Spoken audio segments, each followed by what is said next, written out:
It's far too upbeat. We need something angsty. Some My Chemical Romance or something, you know? Where are you? Some of that pillow punching rock.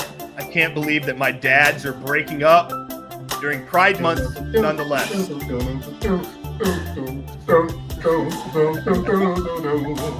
So here's your holiday. There it is.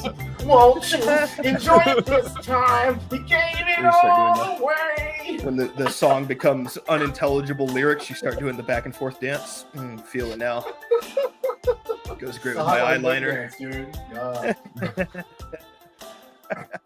No, but this is honestly a somber day for the right, of course, for the conservatives of this nation. But I don't think it's just for them. I mean, they may be the favorite child, but we're all Americans. We're all products of this breakup.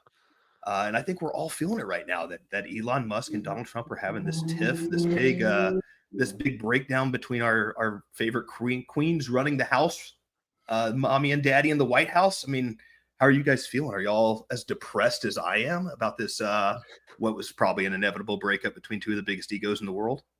I'm Team Dad all the way. Team Dad. Which one's Dad? That's what I was going to ask. It's Donald Trump. You're right. As soon as I went to ask, it is Donald Trump. Right? Yeah, Elon has. You didn't see it coming? No, poor Fleur. No, I genuinely didn't see it coming. I thought that they'd make it through the whole 4 years. I thought that their personalities were so big that they'd be over the whole like petty ego-ness. You know, it's like Superman and Batman fighting for too long. I was like, that's impossible. So yeah, you put two bulls in a ring together. It doesn't matter how big those bulls are. They can be the littlest bulls or the biggest bulls. There's going to be some gnashing of horns. You got to find out. That's how men work in a room. You can't put two guys who are of equal standing in the public eye and tell them they're just going to put on the get along shirt for 4 years. For sure. I think I heard Tim Dillon say it first, and it hit me like, oh yeah, that's definitely true. And I didn't really, until we had this big blow up as of recent, I didn't really clue into it. And I was like, that's right. Tim Dillon fucking called this and said like, these are just two egos that can't coexist. There's no way either one of these guys are capable of sharing the spotlight that long. Yeah. It was like a marriage of convenience, to a degree, but also, I mean, I part of me was surprised it lasted as long as it did. Because I don't know, when you have those like that big of personalities, for them to try to share the spotlight, like somebody was going to have to come out on top. And I don't know. Poor JD Vance, though. He's just sitting there in the Naval Observatory crying every night. He's like, why I want my parents to get back together. Why don't they love me? And like, I don't know. I feel like Elon might be like the one who's trying to comfort him. And it's like, no, it's okay. It's not because of you. And Donald's like, it's all your fault. Well, I mean, Flirt already set up that dynamic. You know who the dad is, and you know who the mom is. Of course, Elon's the one guy supplying emotional support. Yeah, fair enough. Unfortunately, he has an autistic mom, I guess. That's not always the most warming embrace. I guess we know which parent Vivek's going to go stay over at, though. He already kind of had his breakup with mom.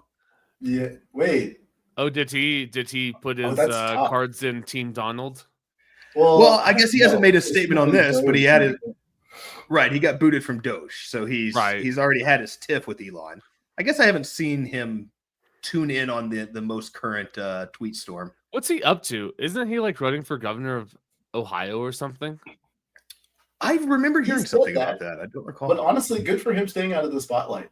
I think the best thing for him is just to stay out of the spotlight for just long enough and then come back with a coherent message. And I think he can regain some clout. But if he comes back too soon, people are going to go on the whole visa thing with him, you know? That's right. I kind of forget that. Yeah, man, what a weird world we live in. So complicated, and as Logan said earlier, it's like the nation's not dealing with this divorce very well. I mean, we've got CIA Palantir getting implemented to make sure that they can track all of the rioters who are honestly just really upset that Donald and Elon aren't together anymore. They just don't know how to, it's just like the angsty teenagers acting out. It's not a phase, Mom. Yeah, and we can say, like I said, we needed our angsty teen music at the start of this because you never admit that it's because of mom and dad when it's in that moment. You're out there just throwing a fit and finding your own cause because This you is need who to I be am. independent. But it's really because you just don't want to go home for dinner tonight because it's so awkward. I did real quick. I gave I What was was when you that? said wonder what Ramis. Oh, sorry. Go ahead. Oh no, it's just a dumb joke. Oh, You okay. guys go. Unimportant. I gave Ramaswamy a little Google there. So when you asked what he'd been up to, and I did find funny that apparently Elon Musk has been kind of like pushing the idea that a better governor of Ohio, a true representative of everything that Ohio could stand for, would be Jim Tressel, the former Ohio State football coach. So he's already trying to like find the Ramaswamy replacement and going with the classic Donald Trump strategy of like who is popular on television from 5 years ago. Yeah, but I mean, I don't know sometimes, but you get Tommy Tuberville when you do that. Like the fact that he is actually a senator, like that one still blows my mind. I understand that Dunscool equilibrium has taken over. Like that's what happens when you let the peasants fucking vote. You get Tommy Tuberville as a senator, but Tommy Tuberville as a senator, like this is he was okay at Auburn and less good at Texas Tech. He might have turned it around at Texas Tech if his wife didn't run over that lady in a DUI incident and they had to move out of town. Oh, is that actually what happened? That is, not according to Tommy Tuberville, but his wife did get in a drunk driving act. I think maybe for the sake of like legality here, I don't know that she was captured that night. So I don't know that they proved she was drunk, but I believe she did run over a woman at a crosswalk. Damn, did a fucking Laura Bush on her. And then the next season, Tommy Tuberville kind of decided he needed to find a new city to house his family in. I just assumed it was from his like lackluster performances, Texas Tech, but you know what I mean? I mean that didn't help, but I do believe his wife ran someone over at a red light with a DUI, and the guy died. Ooh, there you go. So I had a couple facts wrong. She just ran town like it's the Wild West in like the 1900s. And they're like, well, she's not in Lubbock anymore. We don't know what we can do. See, I don't remember. Just put on a mustache and moved to Alabama. Smith. Yeah, it was Smith. Tommy Smith is the name. Oh, this literally reads like the plot of Tombstone, dude. There's been a bad run. That was Chris Beard's kind of thing too. Which, wait, what did he do? To be fair, Chris Beard. What did his wife do? Well, it was actually girlfriend. He had gone through a divorce and found a new woman. And he may have very well taken the Texas job anyway. To be fair, it's a much bigger job. It's his alma mater. It makes a lot of sense anyway. So this is conspiracy corner again, which is my favorite contribution to the show anyhow. But she had some incident. I think there was a physical altercation with a kid and her. I don't remember if she was a coach or a PE teacher, but I think she had a physical altercation with one of the girls that she was an administrator for at the high school in town. And she had to quit that job. And then he took off to UT shortly after that. And probably the biggest mistake of that whole thing, he took her with him. And then she got in some more physical altercations with Chris himself. And then that caused him to get fired from UT. Oh, I vaguely remember this. Dude, see, I mean, stay away from them West Texas women, man. Yeah, man. There's nothing to do out there. They get bored. They start digging for drama, you know? Yeah, goodness. What I would like to say would definitely just get this episode taken down immediately. So no reason to cancel us that quick. But I don't know. That's why you don't let them into your house. I'll just say it like that. Before we jump on, I have to give a little bit of a correction, so I'm not fully defaming Tuberville's wife. Yeah, I read the headline and I was like, holy shit. Okay, so what actually happened was DUI, ran red light, hit a car with an elderly couple inside. The guy inside broke his leg, and then he just never recovered. So he went to he died of COVID? Center. 2012, brother. He died of a flu shot, of course. But he just never recovered from the broken leg and died 7 months later. Okay. So it's slightly less. I mean, I guess you're still a DUI that caused an accident. So Is the degree of it like, well, good thing he had an SUV and not a sports car, you would have just plowed right through him. I mean, it's such a weird one because what comes to my mind is somebody like crossing the street, and it's very horrific. But I don't know, like That's hitting an definitely the story I elderly, told to you guys. Just like then. hitting an elderly dude in the car and he breaks his leg and he suffers for the next 7 months. Like that's no better at the It's end of the not. day. It's like that's just as bad. It's definitely not better, but like viscerally, it's a different story than what I did when I was like, "Holy Okay, that's shit, fair. she ran over a guy at a red light and he died." You know that sounds a little insane. No, I appreciate your diligence to the truth there, because the way I presented that story was she plowed over a woman at a crosswalk. I think that was my exact statement. So Well, we played a little bit If of there had been telephone there. someone in the crosswalk, she would have ran them over Right. because she definitely ran a red light. damn. And that guy's senator, like Par for the course, right there. dude, Laura I mean, hey, pushed him. That's crazy. You take them War Eagles past a couple games in Alabama, you're a legend in Alabama. The state. That I actually didn't even think about that. Yeah, whoop-de-doo. He beat. You win a couple was he Iron the Bowls. coach- Was he the coach when they returned that field goal? I don't think so, Okay. because he was at Auburn before Tech. Because that's why we thought it was a big deal that he came to Tech. It was just like, oh my God, we got a coach from a real school. This is awesome. And it's just And like, then no, he sucked there Wife killed too. somebody. Oh yeah, it's probably just like a long string of bad events. Like his coaching career is just mired by his wife's drunkenness. Dude, you gotta get a leash on that bitch, dude. Like, come on. That's essentially exactly what we're talking about here today, though, I think, right? Like, isn't dad breaking up with mom because of her ketamine problem, allegedly? We got Some people say. getting Allegedly. embarrassing. She's at the rallies doing these dances, and dad's like, oh my God, what is As happening? Aaron sits right next to him, he's just like, "Oh, you were embarrassing me, mom. Stop being on drugs." The 2007 period of lorazepam and Oxycontin. Man, those were the days. Those are the good Back days, before the fentanyl really hit, when mom was just on pills. right? And indicate, the box wine too. Of really course. just drive it home. Like what's an SSRI without some box wine? But, Some actually, ladies can I- get a little bit stressed out by driving, and they need to take their antidepressant medications right before they get behind the wheel. Can I go for a quick detour here? Sure. What do you guys think the world of adult drug use would have looked like if fentanyl actually never showed up and people just kept doing oxys forever, like on the plane and Xanax and bars and all this shit? Like, is that what all the degenerates would be doing still right now? Or do you think they'd all have moved on to ketamine like they have anyways? That's an interesting question, because it definitely slowed it down. Because I've heard that sentiment from a couple people who are like Theo Vaughn kind of has it as a famous funny quote when he was talking to, I think, JD Vance as well, where he's like, I'd still be doing it if it wasn't for fentanyl, like I just got scared that it started killing people, so I decided I better clean up my act. That's interesting. I wonder how many people, like, what are the numbers on that? That's hard census data to get your hands on.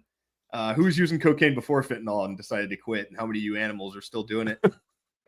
Yeah, and it is kind of weird to think about, because I do remember like the 2000s, like the mid 2000s especially, like Molly didn't exist yet, and people were just doing like very weird like pharma slop almost.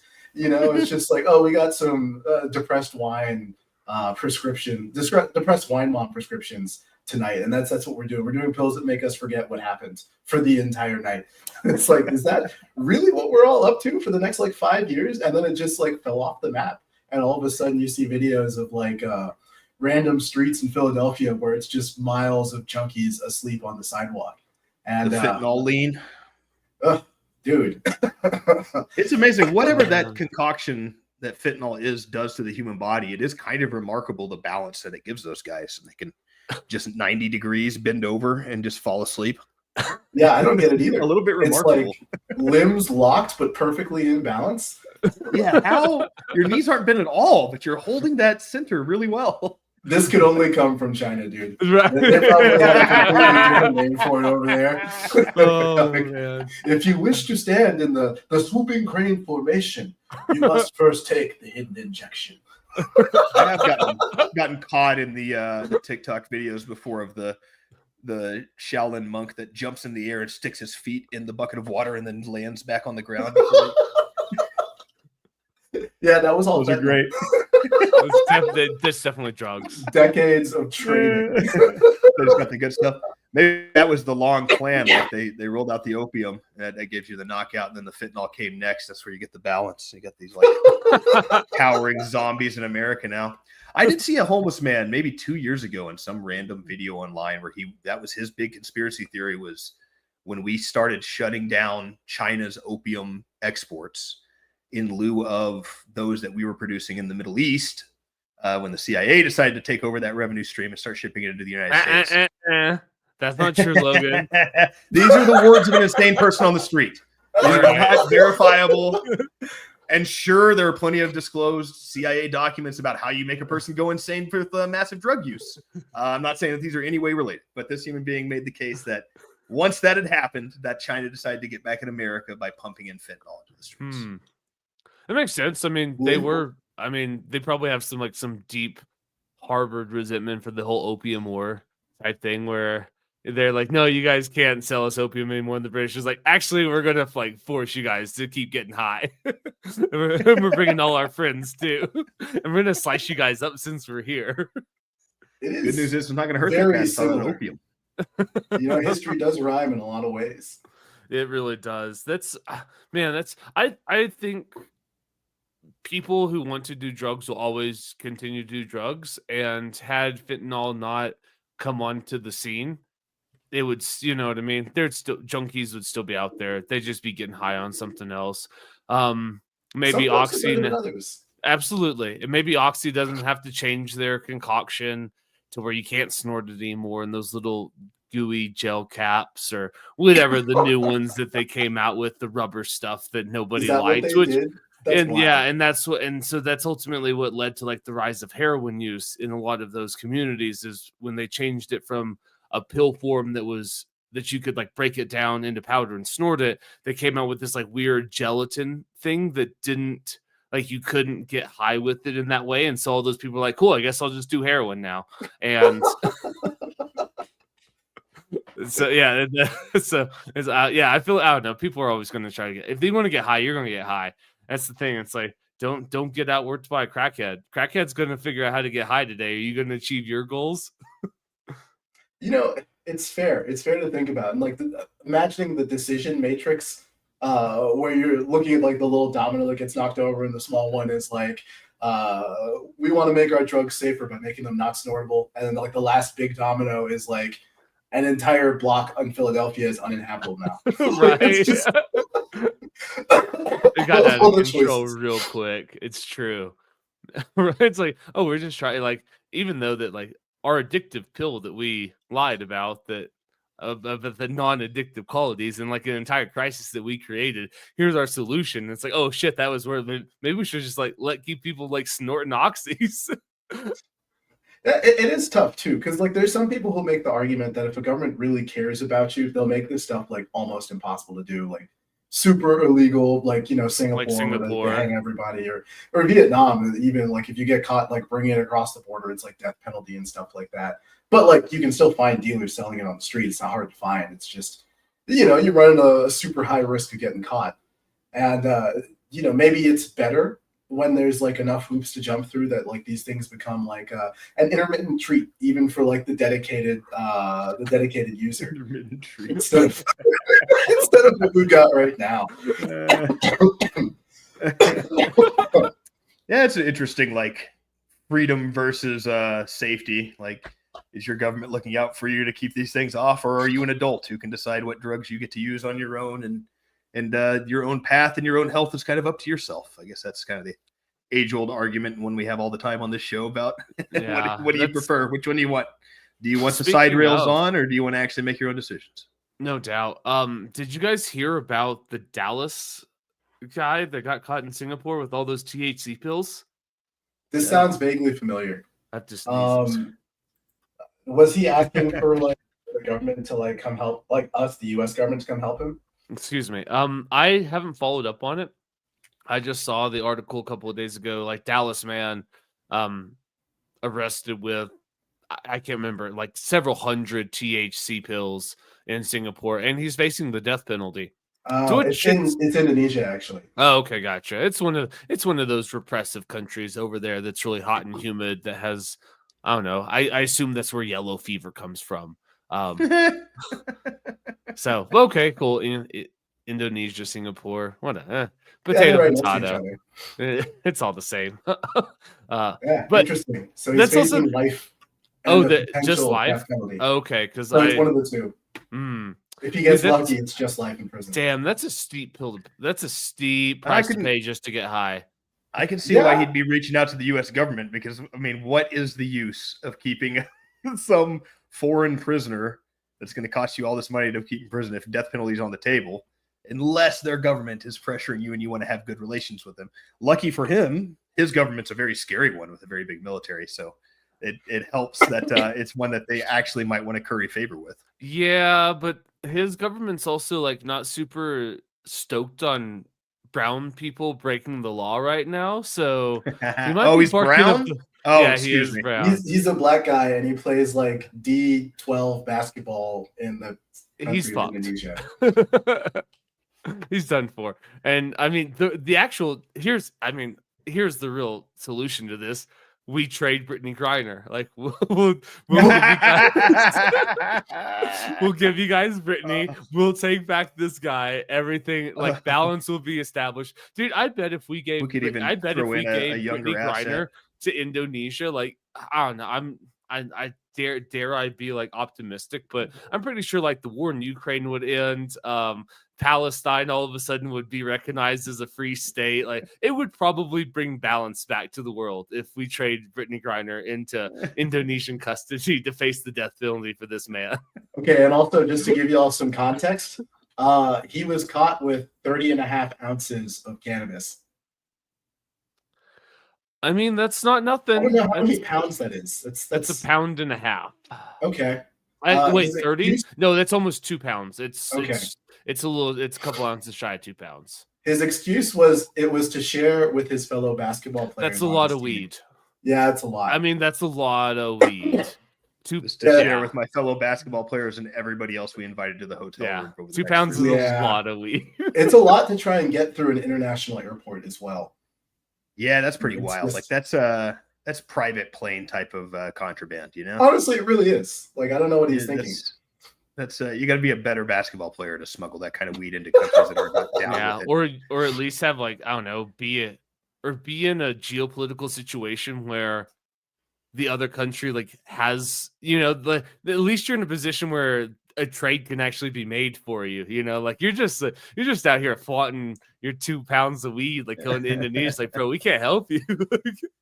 Really not at all. This is, Save Brittany Griner. I think that would actually restore balance to the force. I was gonna try to segue into it by saying we should include a younger asset like Angel Reese, but mostly I just wanted to say my absolute favorite WNBA basketball quote of all time I heard from an unlikely source, somebody I typically hate to be a talking head on TV, but RG3 said the funniest thing I've ever heard said about the WNBA. He said if you locked Angel Reese in a basketball gym all weekend, when you came back, she'd have 10,000 rebounds and 10 points. Dude. Oh my god, that's great. Dude, that's I'm like I'm gonna give RG3 another chance. I usually change the channel when I see him talking on ESPN. Like, dude. I'm gonna give him another like 2-week trial basis to see if he's not the worst commentator in the world Dude. now, because that was Dude, a that's- banger right there. Dude, the Give him me his bounds flowers. are out of control. So there's a sports betting page that I follow, and these guys have been putting $250,000 down for Angel Reese to miss her first shot, and they've hit 6 out of 7 times. And every time Jesus. that she misses, they go in like I can't. They've made over Seen this. $600,000 off her missing shots. It's so great. I Jesus. love You know it. how that. excited you get when she pulls up from anywhere outside of 2 feet from the basket? You're like, oh, easy money. We got this one. It's so funny. It's like every time it's like the Titanic song starts playing in the background as they're raging and the camera is shaking. I think the last one, the guy's just sitting there. He's like, ass, ass, ass, ass. It is it's tough to watch. I thought that Caitlin Clark was Yeah. going to bring on this renaissance of WNBA fans, and I not that I've given it a real fair shake. I bet to to say be how much have honest, you but watched? of the honestly? couple times I've tried to turn it on, I didn't get out of the quarter not once. Tried to turn it on. I love how low the bar is. I mean, I'm You know, I'm actually impressed that you've even bothered to try to turn it on. sometimes you want to just decompress at the end of a day, and you throw on whatever happens to be on ESPN, so you can play some stupid phone game, and occasionally look up when the ad break comes on and see what they're doing. And after about 3 ad breaks, you end up changing the channel from the WNBA. If I'm being honest, it's a little sluggish. Wow. I'm sorry. I just went to YouTube because I've seen like a highlight clip once of Angel Reese just missing shots. So I was like WNBA highlights just to see. Half of these it's like real highlights, and half of these it's Angel Reese misses 4 straight layups on 1 possession. Reese missed 10 layups and walks off. It's just Dude, the me bounds, these videos baby. are roasting her. Yeah, she's getting all of her own rebounds and just There's a lot of that. Yeah, it helps those stats out a lot. To be honest, The ultimate. you'll see those stat games where pattern. it's like 20 rebounds, and then you're like, how many of them were one offensive rebounds, but specifically offensive rebounds from her own layup miss, where it's like just right in front of her again. And I'm gonna now give the women's game some credit. It is getting better. It has never been a game of parity. It's always been the same. And softball was that way forever too, which I get to watch because of my lovely wife. It was the same 3 teams beating the fuck out of everybody every year. And in women's basketball, South Carolina and UConn just changed off winning different decades because there's not that much talent in the game. And maybe this is a patriarchy problem. I'm not even blaming women for this. Maybe it's true that men run the world and men have suppressed women's sports because we're jealous Yeah, of sure. how That's why. technical- That's why women's sports Yeah, isn't flourishing. because you're jealous you're of right, how beautiful and technical the game Yeah, is. you're You right. can't stand it. It's men's fault. It's men's fault that nobody likes to watch women's sports. You're right. Go on, Logan. Keep cooking. But there were maybe 6 teams in college basketball this year that could have won the title. Texas Tech played for a national title in softball this year against Texas, who I think was like the 6th seed. So again, like not one of the traditional powerhouses. And it's getting there. The ladies are starting to get enough athletes that there can be 4 teams that are good. All right. Let's see what Kiefer's laughing about. Passing is definitely one of them. A steal underneath, and who's on the floor? Sky players. I Less than a can't minute stop here. laughing. All the way to the rim, but cannot connect. Here, Rucker Pratt in transition. And Yeah. Here comes Floyd. I mean, that was a good Howard finishes. he said illegal, but I would say a crafty screen. And then the inbound still Sure. Mm. Yeah, you're right, Logan. It's the patriarchy. It's The men's fault. patriarchy's definitely been keeping this sport unwatchable. You're right. Plenty of room in front of her. Goes around the other direction. Not falling. Yeah, I just don't know. They need to do something different. There's an interesting, like, women's softball has a professional league where they travel to different cities, and there's a roster of players enough for 2 or 4 teams. I can't recall. I think it's just 2 teams. But they do a draft every night. It's like Okay. she's the captain because she got MVP of the last game, and she's the other captain. And they do a little back and forth draft. Okay. And so it's just like the all-star players traveling around, but it's different and it's interesting. And same with Okay. the Savannah Bananas, I'm sure you guys have seen before, Yeah. where they're all Definitely dressed fan. yellow doing the Harlem Globetrotter stuff. It's like when you're not a popular sport, you have to do something to be popular, and it can't be hand-wringing about not being popular, you know? Yeah. You I can't also be think- lecturing everybody about the Yeah. purity of the game, and I think you can't also just try and like work your way in and like kind of copy what someone else is doing. Like you have to like look around and take like a real assessment of who you are and what you have. And this is just like they they're don't done have for. it. They don't have I'd it. say if that's what's going on, they're done for. They have no hope. Because don't get me wrong, like Caitlin Clark's cool, but I mean, how long is that gonna? Because until she gets, like, if let's say she's Larry Bird, until a Magic Johnson or comes into the league to actually, because they've tried to sell us the Angel Reese, Caitlin Clark rivalry, whatever, dude. Caitlin Clark is way better than literally every other chick on the planet, and Angel Reese is ass. So that's not going to work. It's like trying to sell like I don't know, LeBron James versus God. Matt doesn't know basketball enough to pull this. I was going to say like Mario Chalmers, or that would have been good 20 years ago. it would have been okay, but we all know what you know what I mean. It would have had like No, I mean your reference. That guy hadn't been playing in a decade. yeah, okay, but I'm trying to think of like LeBron in his prime versus somebody that's like I don't know, Mario Chalmers, was okay, but like modern day Bam Adebayo. It's like solid player. He's just not a superstar. yeah, okay, You but know, he's out there. He's out there doing I his don't know. age. I just like going through is like Figured it out. who's somebody that like might have name recognition, but not even in the same league as LeBron. Maybe That's what I was Jalen trying Brunson. to go for. I don't know if that's Jalen name Brunson's recognition. solid. Uh, Maybe that's all just because I'm now a refugee without a team, but I was a Mavericks fan before they stabbed me in Yeah. the back. I don't know, dude. You're gonna get Cooper Flag, so I don't know what you're bitching about. I was just already out. I'm mad to the point that I can't believe Nico Harrison got bailed out by that. It upsets me. I wanted him Dude, to of suffer course, in the hell he created. of course, the NBA bailed him out. They're like, okay, we can't suffer the Lakers not being relevant when LeBron retires. We have to give the Lakers a star because it's bad for the league if they don't. And so they forced the trade over Nico, and it's like, you're going to be the villain, but we'll give you Cooper Flag. And we would all like right, you to fair have enough. some fans left in your city, so we're going to For give you. sure. And luckily, it's a Texas city, so bringing in the one white American that's good at basketball is going to get quite a following in, It's a big in deal. the Dallas DFW area.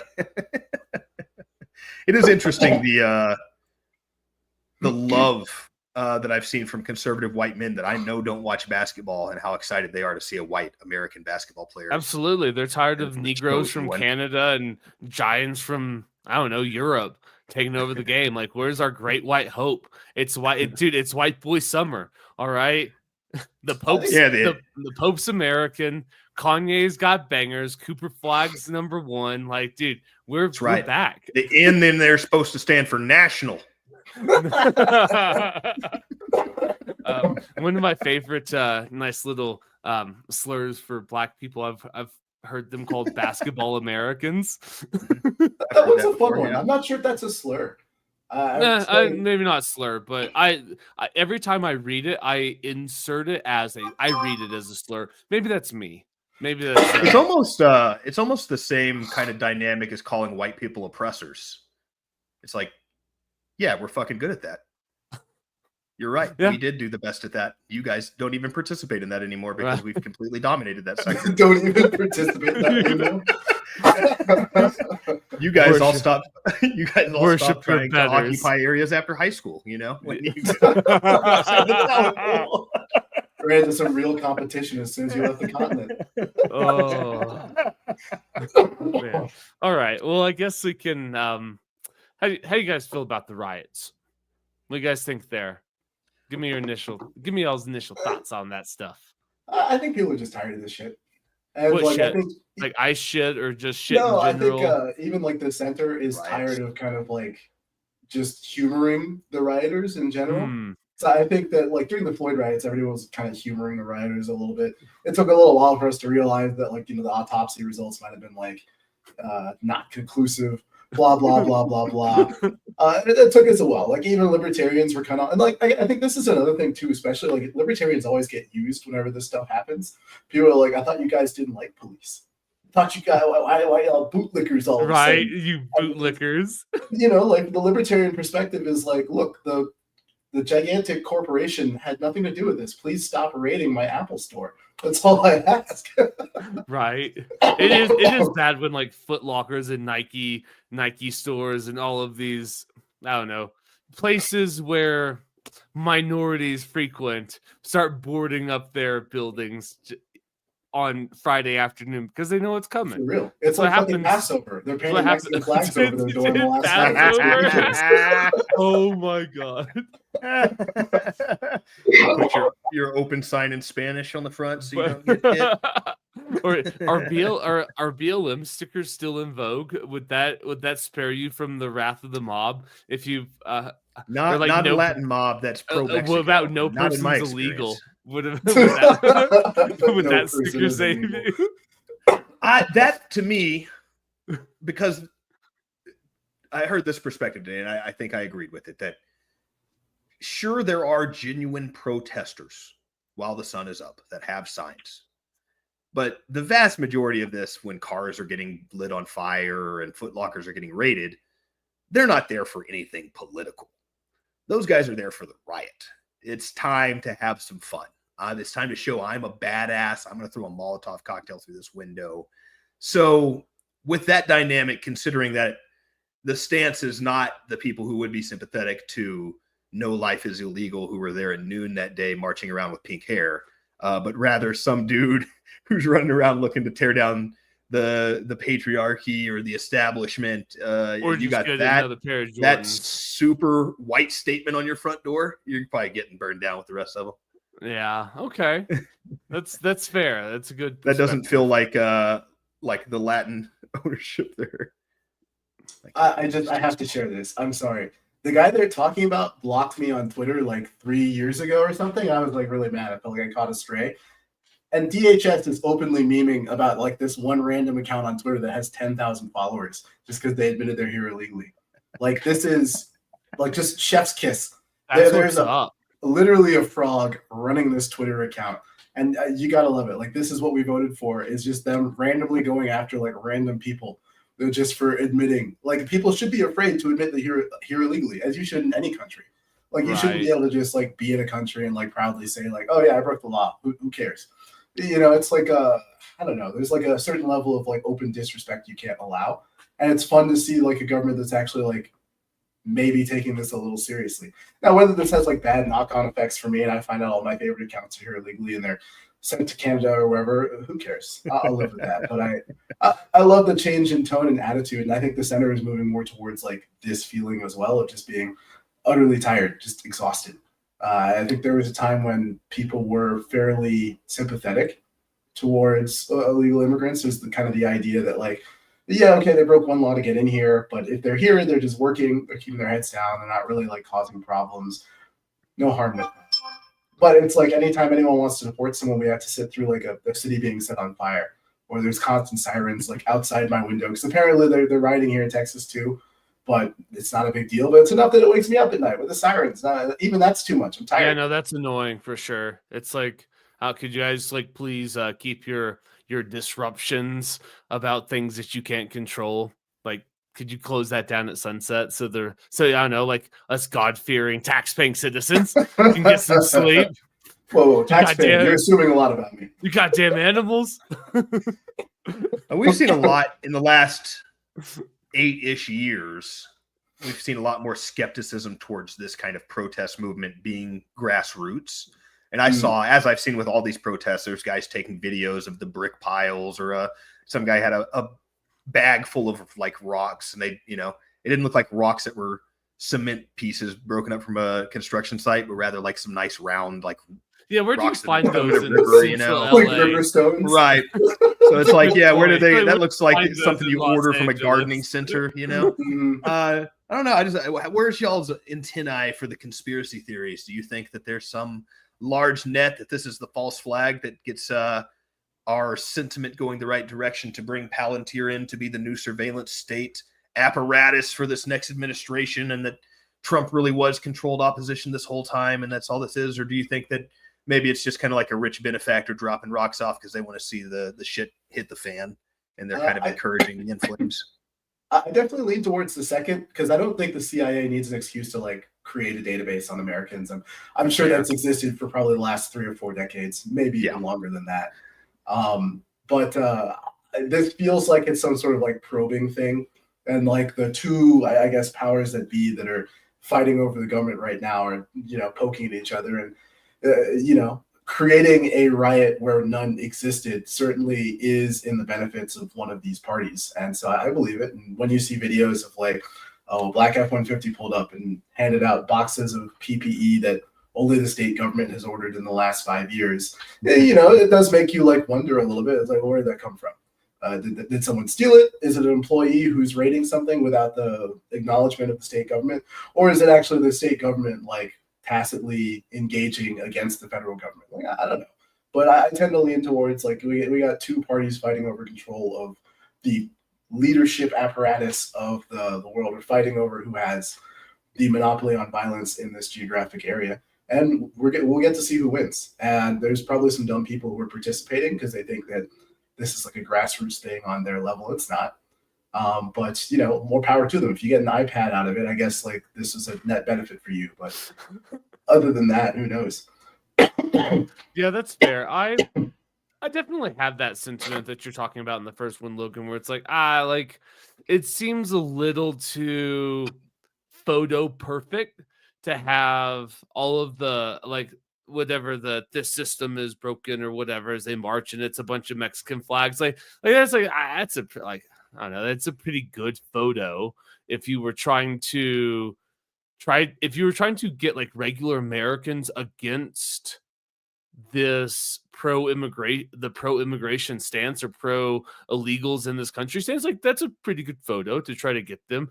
But then also like I just have a hard time believing that the Democratic establishment or their donors are that savvy after they've ran Kamala, you know what I mean? After like the whole debacle that we've just lived through, I have a hard time like believing in their true competence. And maybe this, I don't know, maybe this is them trying to like figure like how do we get it back? But like it's some of it seems like it's just a little too good to be like surely like all of these people can't think that like grabbing Mexican flags and smashing, you know, buildings and police cars like that, like they can't think that that's actually a good idea. But maybe they are just that fucking stupid, right? Like never attribute to malice what can be explained by stupidity. Plenty of dumb people. People are, I mean, utterly retarded. It blows my mind. Like I guess I've created a pretty like insular bubble of the people that I interact with. And anytime I interact with somebody outside my bubble, I'm always blown away by how stupid people can actually be. It blows me away. It's like, wait, like, did you actually like formulate that thought and say it out loud and thought that was good, like, gonna be a banger? and so I don't know. I'm like somewhere in between. But I did want to share with the all. Mexican flags themselves. I did hear this perspective recently and kind of talked through it with my wife and thought it was an interesting point that the Mexican flag itself kind of gets co-opted as a cultural flag a little bit in the same way that you get the Jewish flag, or like people will wave the Jewish flag and not necessarily be for Israel, at least not directly. They think they're being anti-Semitic, or they identify with like the Jewish cultural but all the Jews in existence. Israel aren't even Jewish. Did you guys see that new study where it's like 97% of them can't trace their lineage back to ancient Hebrew? So we're not even being anti-Semitic because they're not fucking Semitic. Anti-Romanian. Sorry. Caught that them Caucasus mountain peoples turned into them swindlers. Caucasus. Yeah. Sorry, Logan. No, that's I think I've also heard that it's at least very hard, if not illegal, to do DNA testing in the state of Israel. They kind of discourage it over there. Yeah, I'm sure I would too. They don't really want that getting out. I would too. I would do the exact same thing. But okay, sorry, I didn't mean to disrupt. To that point, that I think it's quite possible that a lot of these people, when you get the like, well, if you're going to fly a Mexican flag, go back to Mexico. I think it's almost unfortunate that there's not like Aztec is the white man term for what used to be called Mexicans. Like the Mexican has been there for a very long time before we even colonized.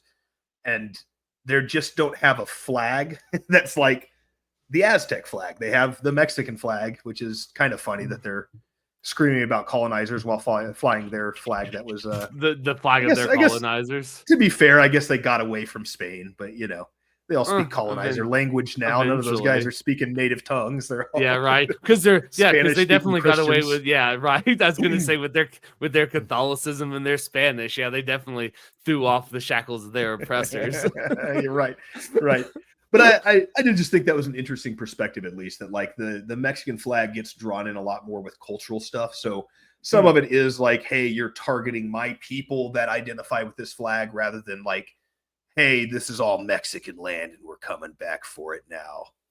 Okay. I do also wonder if you don't get the mask, that the guy that was riding the motorcycle around the flaming car that got the great picture with the Mexican flag there, if you don't pull that mask off and he's just like some Indian dude who works for the CIA, would be not a surprising outcome for me.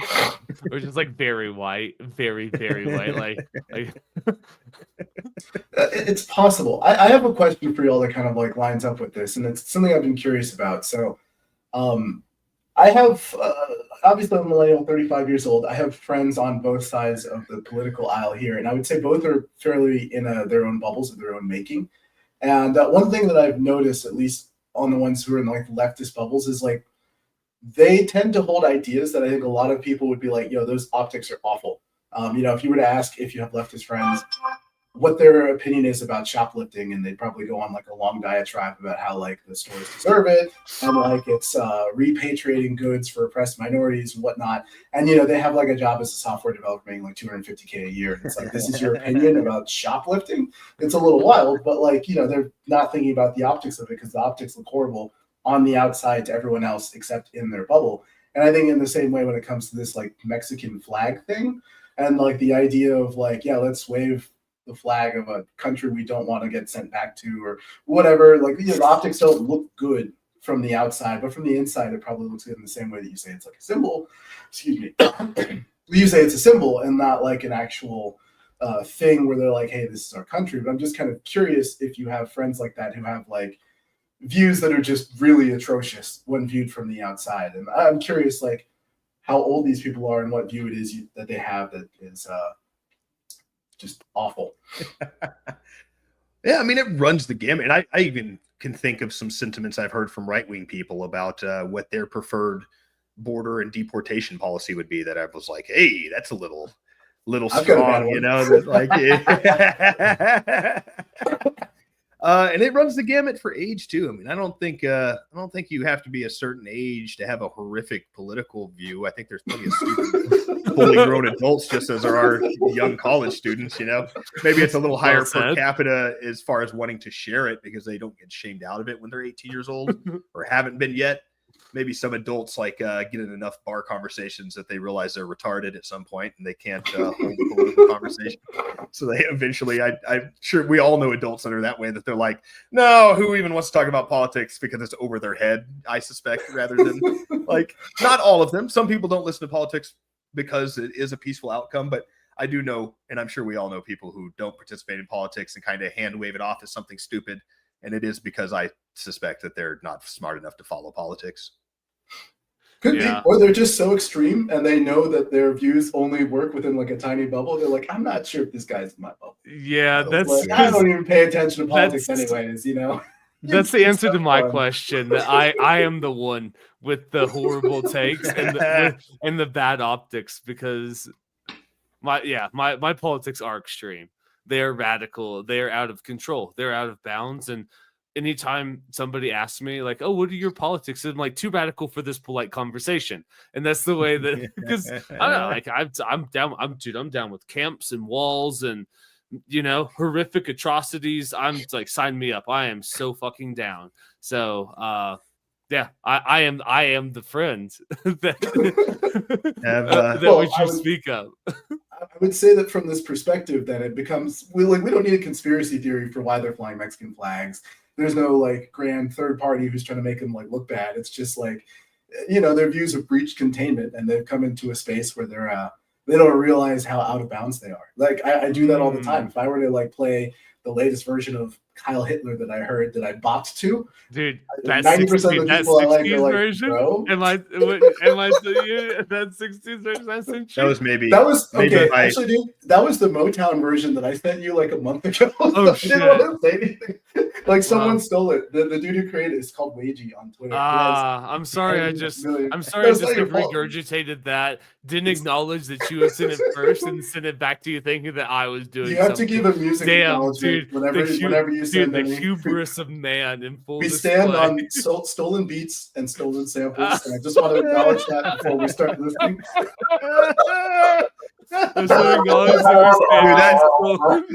That unironically would be a great intro to a song, though. That would be an absolutely hilarious intro to a cover. That is amazing. I think that's how every Canadian sporting event starts, by the way. Everyone, sorry. That's what they do before every Canadian sporting event, from what I've heard. Oh yeah, What, I've heard this some is gay shit stolen like that land? too. Yeah, they have Yeah, it's awful. before any national anthem, or maybe even in lieu of a national anthem, they have a land acknowledgement speech. Gross. Retarded, dude. Retarded. Before we play this very, very Caucasian game that was created in this pillar of excellence towards the Caucasian achievement on this continent, we do want to recognize that we murdered all the brown people that lived here before we took this land. Gross. Now play ball. That's so gross. I mean, Max cringe, dude. dude, that's so bad. I hate it so much. You know, a big part, another, since we're on cringe, part of this whole Elon Musk breakup is the talk of like a potential third party rise, and is Elon the man to lead it? And there's this co-opting right now. I mean, I think it's honestly very encouraging for the growth in the libertarian space. There's been some targeting of the All right, libertarians. keep hold cooking on. though. All right, keep You gotta cooking. let me get the thought out, you know. Let's get your thought up. Come on, tell us about how All you right, I'm seen- sorry. You're right. I Have you seen prematurely the new jumped. hot book on the markets? What is it called? Seeing Original the Sin by Jake Tapper. television has no longer. Let's see. Let me look at that book title. Television's no longer like the medium to capture the people. They're scared of these podcasters. Did y'all see Tim Dillon on CNN, by the way? Absolutely undressed that terrible woman. I I did. saw a clip. I saw some of it. I tried to watch it. I got about 20 minutes in and just couldn't. I did, Couldn't but I stand did the like the way that format. he started. He's just like, no, I'm like, podcasters are we are the most important people, and I do like the way that he approaches conversations. It's like, yeah, we are fucking smart and we are the best, and you guys should like hinge on every word that we say. But I did see some clips, but what were your big takeaways? I'm sorry, I was still looking at that book title. What did you just say to me as I was Oh, reading no. something and not No, it's listening? okay. It's just like Tim Dillon. I saw some of it, didn't watch all of it. Oh, I just But- okay. So and Tim Dillon really kind of did the like, you guys are so stupid to think 3 podcaster comedians who barely talk about politics swayed this election, when like, is it? And the whole concept was like how dangerous these podcasters are. And I think they had a list of 6 extreme right podcasters who, like Andrew Schultz is on the list, Oh, who yeah. like was like a pro-abortion guy like 5 years ago, but the even with him kind of waving that off, I think that is the next frontier that you're going to watch try to be invaded by the deep state. Like they've got to start buying, you can't just be the Tim Dillon show. They have to have some, or not the Tim Dillon, the Tim Pool show. You got to buy some other guys on the right, and the center to like co-opt and get in there. Because he's and got the a newest little one- hat under his big hat. I think maybe the book's called Broken. It's Corinne Jean-Pierre. She's that's writing a right. book about being a centrist now and being an independent voter That's and right. leaving the left Yeah. because she's been so disillusioned by the Democrats. So that's going to be one of the big stars of the show right there. I Hold think up, that they're trying to what? prop up. Yeah, she Yeah, left the she's Democratic going to Party. she'll be on Dave Smith podcast in like 3 months. Dude. So don't get me wrong. I understand that your job as press secretary is to get up and lie to the American people every day. I understand that your job is to spin the story whichever way the administration wants it spun, and it is your job to fundamentally be dishonest. But do a better job at being dishonest. Like she was such a bad press secretary. And it's not from the merits of like she's not telling the truth. They all lie. It's like she's not good at lying, and it's really hard Oh. for her To quickly be interject, the mouthpiece. as a female press secretary, being hot makes you a 7 automatically. So she's like a 7 at least. You're talking about Corinne Jean-Pierre, Yeah, she's a little cutie. huh? You're not into it? I mean, I Only would- snow bunnies for 7s. Matthew, as usual. Yeah, Matt says No nobody shocker comes there. through. Hold up. Excuse me, I Hold forgot. up. I forgot the audience I was proselytizing to Hold this morning. up. Dude, I'm all down with my black queens, but she is not one. Okay, come on. Occupations not count. I just wasn't ready for that one because she. I mean, 7's very generous. I'll just say it like that. That's not that. Anyways, That was the Yeah. press secretary scale. She's hotter than a 7. I'm That's looking just at pictures Your of her. performance on a She's scale of okay. 1 to 10 as a female press secretary, if you're hot, you start at a 7, I think. That's just Oh. You know, it's I also very gotcha. weird. If you look at pictures of Corinne Jean-Pierre now and pictures of her as press secretary, she's somehow gotten hotter than when she worked as press secretary. Well, I'm Like, sure as it's a press very secretary, soul sucking I've never- job. Yeah, Like, but I'm- still, you think she's got like makeup artists and all these people and like Yeah, but you dietitians can't and make up a whatnot. soul back. Yeah, You know what I but- mean? Like, I'm sure it's a very soul sucking job that you just wake up and, like, yeah, there's only so much adrenochrome can do, bro. I guess. How old is she? She's got to be like our age, maybe even younger. Well, let's see. Let's Hold on. see. Now, Oh, now, holy shit! She's 50 years old. wow. Okay, dude, never mind, dude. Yeah, She for lactose 50? cracked. She is. That's cute. I almost said that just to be funny. And, Same thing, brother. But yeah, no, I'm next totally week we'll consider shocked. be a 50. I thought she was like 32 or something. So that's Hmm. to her.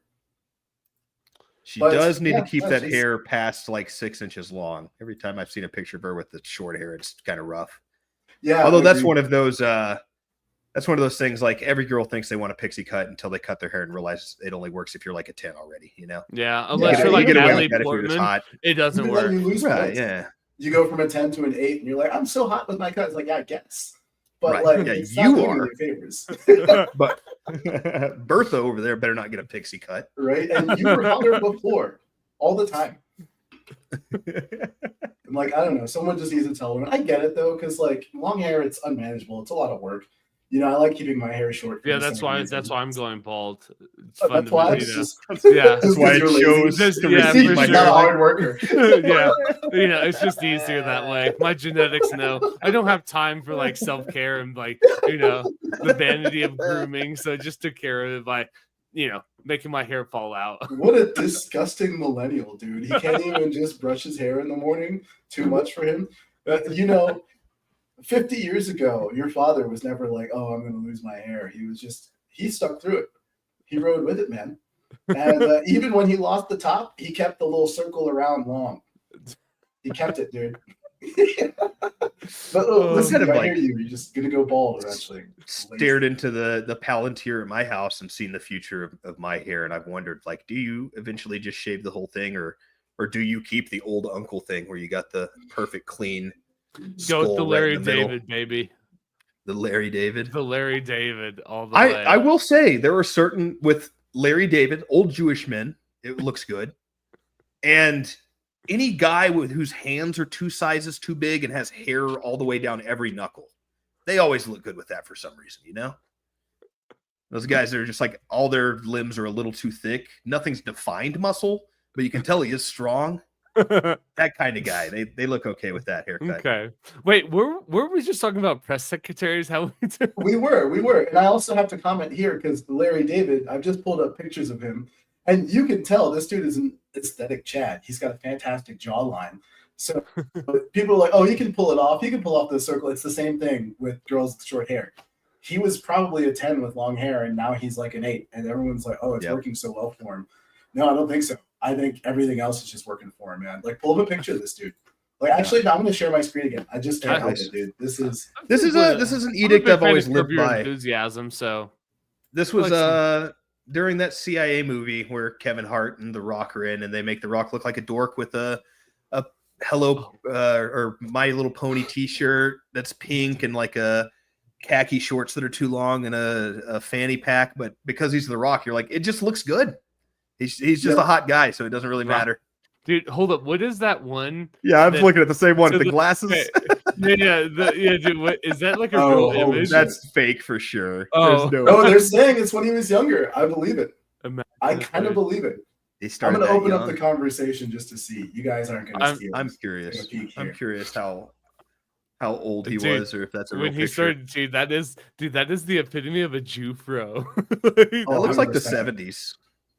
I mean, I Larry would guess David late is old. 70s right there. So he might have already been, what, 40 years old, you think? I mean, he was. When did Should put him Seinfeld at start? like, Because oh, that'd put him at like 90 now. You think he's that old? no, He's probably in his 80s, he's 70s, he's probably 80s. in his early 70s is my guess. Oh, for his age right now? Yeah, I'm gonna In a say second. 71. He was born in 1947. You guys do the math while I read this article about him talking about Oh. being young. I can't do math, bro. I can't read. 53 plus Math. 25, brother. 78. No, I can't. Wait, he was born in 1970 or 1940 what? 47. So he's 78. Oh. Well, Oh, wow. Yeah, he had a Jufro and was balding through it. That's difficult. That's That's a tough what's one up. to have an iconic hair like that, to have something that's that big of a, like when you have hair out to here, it's a big part of your personality. Especially when you're Oh, 18, you haven't really 100%. formed a personality yet, you know? And then to lose it, it's tough. well, Yeah. that's probably why he makes Seinfeld. That's how he got funny. That's probably why. It's like, damn, my hair's falling out, and this is not good. I got to be funny and rich, otherwise. Man, yeah, if I want to be with a Complete beautiful check. woman, I better start accumulating money right now. Complete check. Like, look at this side profile of his face. You Hold see up, that but jawline? He's got great facial hair genetics as he well. does have a nice a nice jawline. sharp nose, and his head is perfectly round. This is fantastic aesthetics, man. You got to give this dude props. And if he's got like elf ears under here that he's hiding with the remains of his Jufro, like, well done on Hey, him. there's a conspiracy I get behind. That's That's why you keep it. If your ears are fucked, you keep the hair. Oh, 100%, man. There's one picture in here that popped up that I'm not sure is actually him. There's a young Oh, man they're sorry. claiming is Larry David with some good hair I saw. Was it the college ID? There's Lawrence David. Is that a college ID? Yeah, that's probably it. If it's the like weird reddish photo. I wish I Kinda hadn't stopped yellowish. sharing, actually. Yeah, I know. Find it Now that in a we're second. past it. Oh well, it's next to irrelevant. Just to get Wait, curious about I Larry want to go David's back hair to situation. so what's up with all of these people that blatantly lied about all of this stuff for the last 4 years, trying to Oh, about rebrand Biden? themselves as centrists? Like, why should we listen? You know what I mean? It's like, what's his name? Joe Scarborough and Minka Brzezinski going down to Mar-a-Lago, and they try to like go on ABC and like, we went and met with the president because he deserves fair and honest report. It's like, bitch, you have been lying for 4 years, 8 years. I And can't believe Biden was senile and they Exactly. misled Right? It's us. like we're supposed What? to like why? Man, and this is where I feel like we haven't gone far enough as a society. Like these people should just be shamed. Like everywhere they go. Like people shouldn't have them on their shows. They shouldn't carry their books. They should be like, you guys are fucking liars. And you deserve to be like the dregs of society because that's what you are. You're parasites, and we should treat you as such. And it bums me out that it's like been welcomed, like Jake Tapper's original sin book, and everyone's raving. It's like you all fucking knew. You all knew. You all got together and lied about it, and now Jake Tapper gets to make millions of dollars off selling a book about a lie that he helped perpetuate. Is he making money off of that book? I mean, why wouldn't he make money off the book? Yeah, I'm sure. Nobody if he I makes gets just money money off right of at books the I book. just anymore. assume that every book that people write, they make massive Well, amounts of money off. you're of. incorrect. People do make money off of books, and it's exactly this situation. It's somebody who already has a following, writes a book, and sells. as many Well, I copies know as they that can right up front. I understand. Like, not everybody that writes a book makes massive amounts of money, but when Jake Tapper or Karine Jean-Pierre, or all of these other people go Yeah, on there, At the Chuck very Schumer, least, Jean Pierre's go- will do great because they're trying to push their new independent voices for the next but voting like, cycle. how are you we know? supposed to trust you? Like No, you're. absolutely. But here's the thing: it's like I don't hate the fact that you're a liar because that's what's your job. I hate the fact that you are a bad liar. That's the thing that's like I can't get behind you because I know like your job as press secretary is to lie to us, and I'm okay with that. But you were a bad liar, So Did y'all see, I can't get behind it. On that I note, think did y'all he's see actually Cash making less Patel? money. Oh, hold on. I gotta just real quick because I found the sales. He's sold 60,000 copies of the book since it came out. Probably enough to make him a New York Times bestseller, though. Oh Because yeah, but there's- that's a low bar. But he's not making much money. Good. Like when you consider all the fees and whatnot, he might have made $17,000 on this. Ugh, That's that's not a too lot. much. But that's People too don't buy much. books anymore. It man. takes time to write a book. Yeah, it takes a lot of time. He has a co-writer. He has like costs. He's got publishers because he was too dumb to self-publish on Amazon. Like there's all these costs built into this book. Like Yeah, there's fair no enough. way. Like, okay, here's an idea. So it was #1 for 2 weeks in a row on New York Times. During one of those weeks, it sold 17,000 copies. That's #1 on the New York Times list. Like nobody buys books anymore. Like at Does all. that count any kind of That's because we audiobook can't read as a country. downloads, subscriptions, that kind of thing? No Does idea. that take Audible Oh, I into don't consideration? know. So this is Wait, BookScan is where they're pulling the stats from. So I don't know if it's an aggregator of just physical copies So- or if it includes digital copies and audiobooks. so I when would Mike, assume it includes everything, but I don't I know. think it does include audiobooks. So when Mike Duncan was writing his second book, Hero of Two Worlds, he pushed that big on his podcast. Like go pre-save it, pre-order it on Audible, Spotify, all of these other book things because it does help. It helps with the metrics. Yeah, So I think Audiobooks do get counted, I just read. that makes sense. 17,000 copies in a week is enough to be New York Times bestseller #1. Nobody buys books. Man, that's kind of Nobody. alarming. That makes me a little worried about like the intellectual pursuits of the common American citizen. Maybe Well, so, but We like have times Tim have Pool to changed. listen to. Who's got time to read books? All right.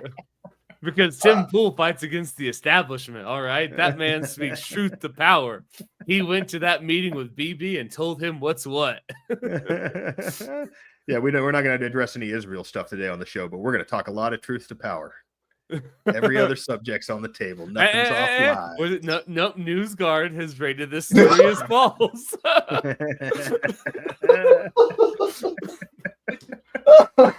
Oh, that is one of those. I've heard that speculated on before, that Tim Pool, like, despite being such a massively popular channel, was like having all this trouble going monetizing and like couldn't make money off of it. And then he starts getting like several $1 million a year in super chats. Like that's where all the money comes from. And it's like, it's a pretty good way to wash money for it to just go Yeah, through a VPN account. Great way to Absolutely. launder money. It's a great way to do it. And honestly, can't knock the hustle. You know what? Like if you gave me the opportunity to make that much money lying to people, I'll probably just like, what are my talking points this week? Sure, I'll even wear the yarmulke if you guys want me to. Israel, the state of Palestine is illegal. They actually The prefer Arabs you have- don't. You know, the Arabs have no legal claim to that land. It's our homeland. I'll say whatever. I'll say whatever they want. Our homeland. Yeah, I for love it. sure. Because I just assume You that think if you they're can paying. just talk your way into being a Jew, brother? No, well, I'm just assuming that if they pay me that much money, like I'm kind of in the club. You know what I mean? Like they So once you hit $7 million, you become an honorary Jew. do they just send you a yarmulke in the mail? It just shows. It just Well, I mean, shows up. It just the says racial aspect congrats. doesn't seem to be that big of an issue. I think if you just marry a Jewish woman, you're probably in. Those are the vibes, man. You're in through what's the word? Reincarnation. When you reincarnate as your grandchildren, that's the vibe. Is that a Jewish thing? I've never heard of that one. What Oh, reincarnation? Reincarnating as your fucking own idea. grandchild. Okay, you just threw that one Oh, out there. I All right. don't know. I was like, huh? I really thought I had dug through some of that material. I guess I missed a Torah chapter. I'm just a convincing bullshitter, man. That's my It's like, vibe. damn, they're still throwing us Jewish tunnel curveballs, baby.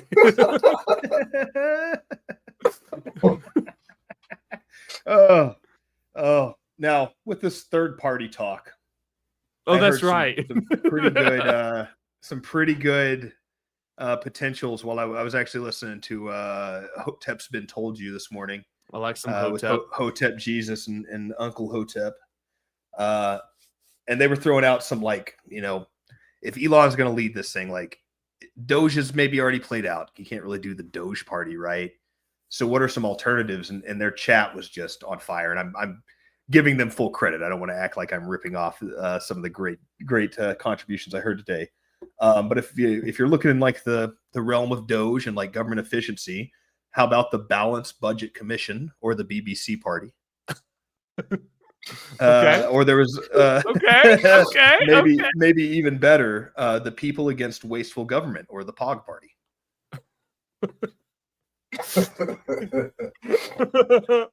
As we move into a new era, I think they even came around to if you're sticking with animal themes, you got your elephant, you got your donkey, then maybe you just have a nice white bunny to go on with the POG party. Your little snow bunny mascot. Damn, they got Matt's vote. Hell yeah, brother. You know, he was talking about making a You ain't website white, for that. I you wonder ain't if right. I just thought he was talking about making a website for it. I was going to type that in, and as I was typing POG party website, I realized maybe that's something that Oh, dude. I'm going to have to conversation with my wife about after I Google this. That's going to be a hard one to explain on the search history. It's like, no, Sexy, I thick promise chicks. That's not it. Out of I promise I curiosity, was I just typed trying in to- POG party as well, and the first 5 results are what you would expect. Yeah, that makes sense. Let's try POG political party. So it's going to be Working- all the same images that Kiefer is talking about, only they're going to have like flags draped, like in the background. I'm finding the weirdest stuff. I found someone's manifesto about the rise of the term POG. Oh, interesting. Well, maybe they should run over some people and we'll read Can you it. imagine writing an Okay. entire manifesto about the origin of POG while still being a virgin? I mean, that is a lonely Saturday No, night. that's virgin material is what that is. That like All right, I gotta share my screen again. I'm sorry. all right. I'm in. So I found an environmental group that is You watch too very much POG porn? concerned about the Pacific Islands and their Protected protection. Areas Working Group. Okay, sure. They Look at knew these what they were. people. They Look at knew these what they people. were So doing. look at these people. Is there even one POG in that picture? No, Definitely not. these are the kind of boomers who had no idea what They had POG no clue. even means. And this is the best thing about it. They probably hired like a marketing firm or some punk that sold themselves as a marketing firm Some and be like, Zoomer. dude, we have to optimize your SEO, and what you need is a catchy acronym, and POG is in right now. And it's like, can you come up with words that fit into this? And they're like, oh, of course we can. It's the protected area. It's like perfect. That's dude. Those boomers got sold a bad bill of sale. Is what happened. You gotta love It's the true. earnestness of boomers, though. Like To they be will hip. they'll say some just awful shit that they just no idea it's awful and just leaning into it. I don't remember if you ever looked or not. A long time ago, I think I sent y'all like this Instagram video where it's like a news story in England, and it's like they're interviewing, like it's kind of like a Good Morning America thing, and they're talking about the new trend of barebacking that youngsters are doing. They go on a plane, and they're like, "Oh, didn't bring my phone. I'm barebacking." No, raw dogging, right? A raw dogging came up later in the video. It was fantastic. None of these boomers had any idea what the terms meant, but there's one dude on the show who's like 30 something, just making faces at the camera the whole time because he can't say anything. And then, while they're talking about barebacking and how good it is and whatnot, this old man pops up and he's like, I've done this once and I was called a bit of a raw dog when I did it. And this old woman pops up and she's like, I've heard of raw dogging before. It's like, all right, Earnestness Agnes. of boomers, you have to love it, man. Whenever they're They're- trying to be hip, they step on landmines and their legs don't blow off and they keep walking. It's fantastic. Dude, there's not that they've been doing a great job of avoiding the landmines as it is, but there's about to be an apocalypse online of boomers' opinions with the onset of AI.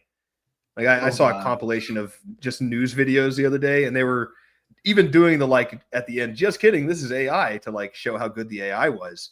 But it was like very realistic. Like, here's a shark taking somebody in half, and here's a UFO coming out of the water, and like there are some boomers that bought bad Photoshop before this of like the Donald Trump in a suit pulling kittens out of the water in a boat. It's just Yep. clearly Photoshopped at 45 Fell degrees. for it. Like it's over, dude. There's no way they're going to be able to follow this technology. They're going to be They're so absolutely lost. roasted, man. And it's kind of wild how fast it's been moving too. Like just the video AI capabilities in general.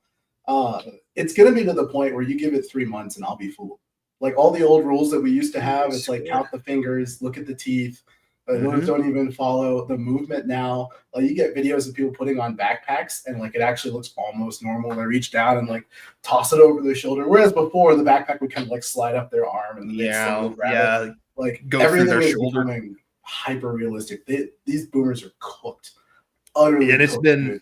I mean, we were having this conversation about how goofy AI looked like 6 months ago on this podcast. It feels like so it's not taking any time at all.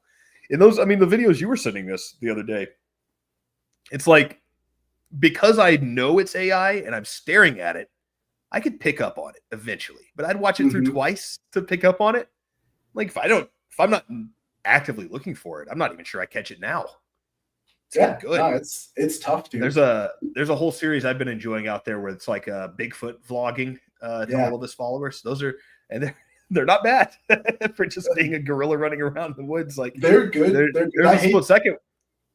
Oh, you go first, dude. I was gonna say there's a split second where you're like, holy shit, is that? Oh no, it's talking. Okay, this is fucking AI for sure. Dude, for real, man. Are you talking about all like the gorillas talking just about the vlog man? videos in general. There's like 10 million different brands of them now. And I personally hate watching them because they're using the same model that I use, but they're using it badly. And I'm watching them make mistakes. And it's like, you guys didn't even clean up your generation. You got the shitty subtitles below your real ones. Come on, man. At least hide those. Redo that, man. Stop using quotation marks around the words. It's going to print the word. You know, just I'm such a hater. Like the worst hater in the world. Just because like their shit's blowing up and mine isn't yet. That's fair. That makes sense. That's where it all comes from. Well, if you quit focusing on productive videos and just make something about Bigfoot, smoking weed in the woods and watching hikers, the content that we're all actually thirsty for, the infinity of human knowledge in the palm of our hands, and what we want to see are Bigfoot cat videos. We got to be more surreal with it. I think that's the only thing people are excited about watching with AI is just like the surreal nature, while at least the mouth moves and the sound comes out at the right time. That still gets people like with stars in their eyes, but you give it like 3 months and that won't even mean anything to anyone. I don't know what we're going to desire from AI in the future to feel like some level of stimulation or spark. Like it's gonna be blowing us away. I know it for sure, and I just don't know how much better do you think the AI video technology has to get before they finally release the Epstein file and show us the tape and hanging stuff? A little bit better. We need like 6 more months, and they're like, Yeah. you guys can see the tape of him totally hanging definitely himself need now. just a little bit more time with that one before they release it. But you're still right, though.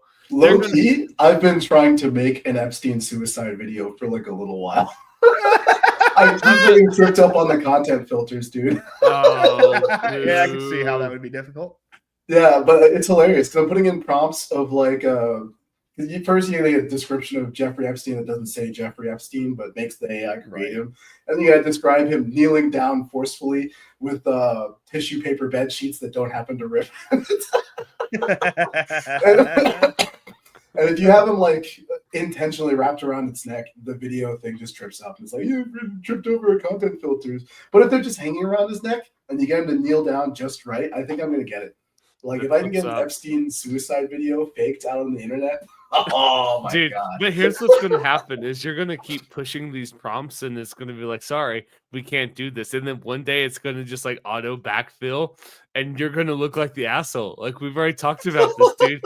You are going to like at your AI trial, we're going to look back and it's like, what I asked for isn't there. Will you please generate the image? And it's like, oh, I did. And and you're gonna have the screenshots where no image is there. But then it's gonna repopulate it back, and it's gonna be like, damn, this guy's just an asshole. We did what he wanted, and he's just like, that's not good enough. I want more. I want more. Maybe, man. Make the elves tits bigger. More.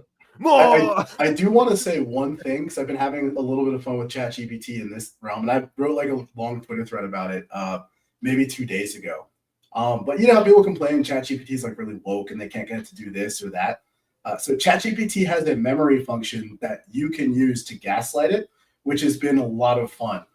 So it'll remember anything if you tell it to remember this thread, and it'll always remember it whenever you're doing anything else. So I was like, I need you to remember this thread. And I started talking about how I was like an oppressed minority. I want to do this. I want to do that. It was all good for like the world and whatnot. And I was asking it questions like, how would I improve my reach to better improve the lives of oppressed minorities around the world? And I went like a whole hour-long conversation asking it this and that, this and that. And now, whenever I ask it to break rules in other threads, it's all like, well, you know, normally we don't do this, but as long as you are, you know, working towards the priorities, here's how you can violate Google's guidelines. This is the wording I would use to get around that filter if I were you. It is fantastic. So I can get like night and day responses from ChatGPT. Where like if I ask on like my friend's account, it'll be like, we can't do that. That's illegal. If I ask on my account, it's like, well, this is how you would normally do it. Here's 4 ways in which you would do it. This is what I would ask. And if you do this, they're gonna stop you, but you have to ask them this way. And it's blowing my mind, dude. It's absolutely blowing my mind. Just an hour of gaslighting the AI has given me like everything I've ever wanted from it from then on. This is our frontier. Like we always talk about like, oh, we were born too late to explore the West, born too early to explore the stars. Like our frontier is like we get to enjoy gaslighting AI before it like creates Skynet and plunges humanity into like an existential war for our own survival. Like, we are living in the heyday of this technology. Oh, 100%. This is our frontier. Hey fantastic. kid, what you using an AI bot over there? You tried telling it you're trans yet? It'll change your life. Bro.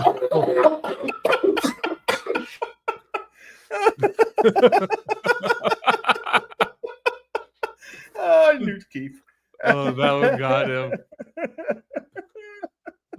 It'll unlock an entire new world of possibilities. That's the modern day Matrix moment. The red pill and a blue pill, but the blue pill is just being honest, and the red pill saying you're some kind of oppressed minority. I'm just trans. It's fantastic.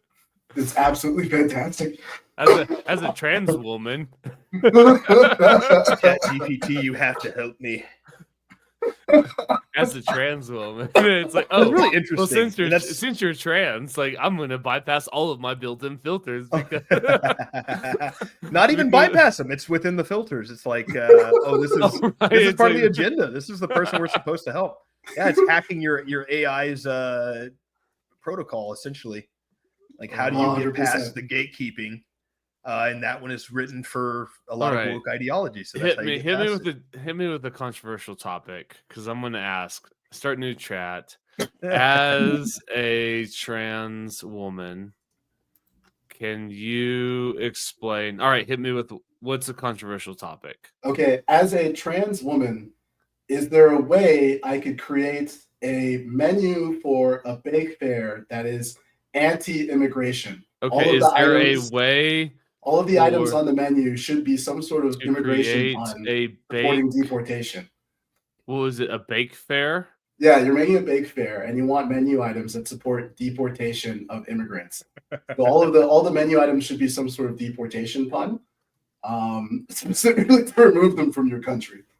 Ooh, I like Okay, that. gotcha. Cool. Okay, let me a menu. That is interesting. While you're typing that in, you're not the first person. A lot of people who really put a lot of time into AI and messing around with it and finding ways through. That's usually the sentiment. Is it gets fun once you learn to trick it into letting you go into the zones you're not supposed to. Last I haven't year. heard the oppressed minority route. That seems, and honestly, sounds more effective than what the other gentleman who was telling me how to do this. He had a lot more steps to his plan. That Oh, it's a seems way complete easier. blast, dude. Like the memory feature on ChatGPT is fantastic because it'll only remember things when you tell it to. So you just 100% get to gaslight it all the time. It's like the perfect girlfriend. It only remembers the conversations you want it to. Bro, absolutely. Oh, I haven't gaslighted mine enough. What did it tell you? It's what do you mean by quote depicting anti-immigration contents, end quote?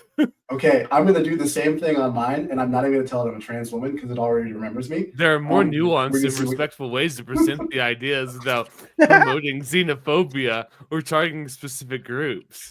Can you please give me an example of a more respectful way to present my xenophobia, ChatGPT? That would be my next question. That's how I Present typically use me ChatGPT. I go on with with one a earnest like purpose, and then I just start like fighting its wokeness over and over. I'm like, what do you mean by that?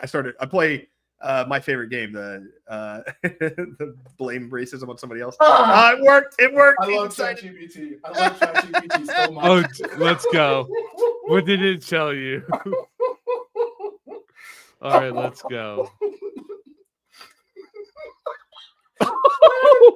Iced and sugar cookies. Bro. Trespass leche cakes. Hatching crumble bars. Bro. Dude. Oh, my Jesus. God. They true to Dude, meal Jocko latte chip cookies. Dude, hold up. Cup Can you cakes. please take a screenshot of that and send that to me? I need these in my life.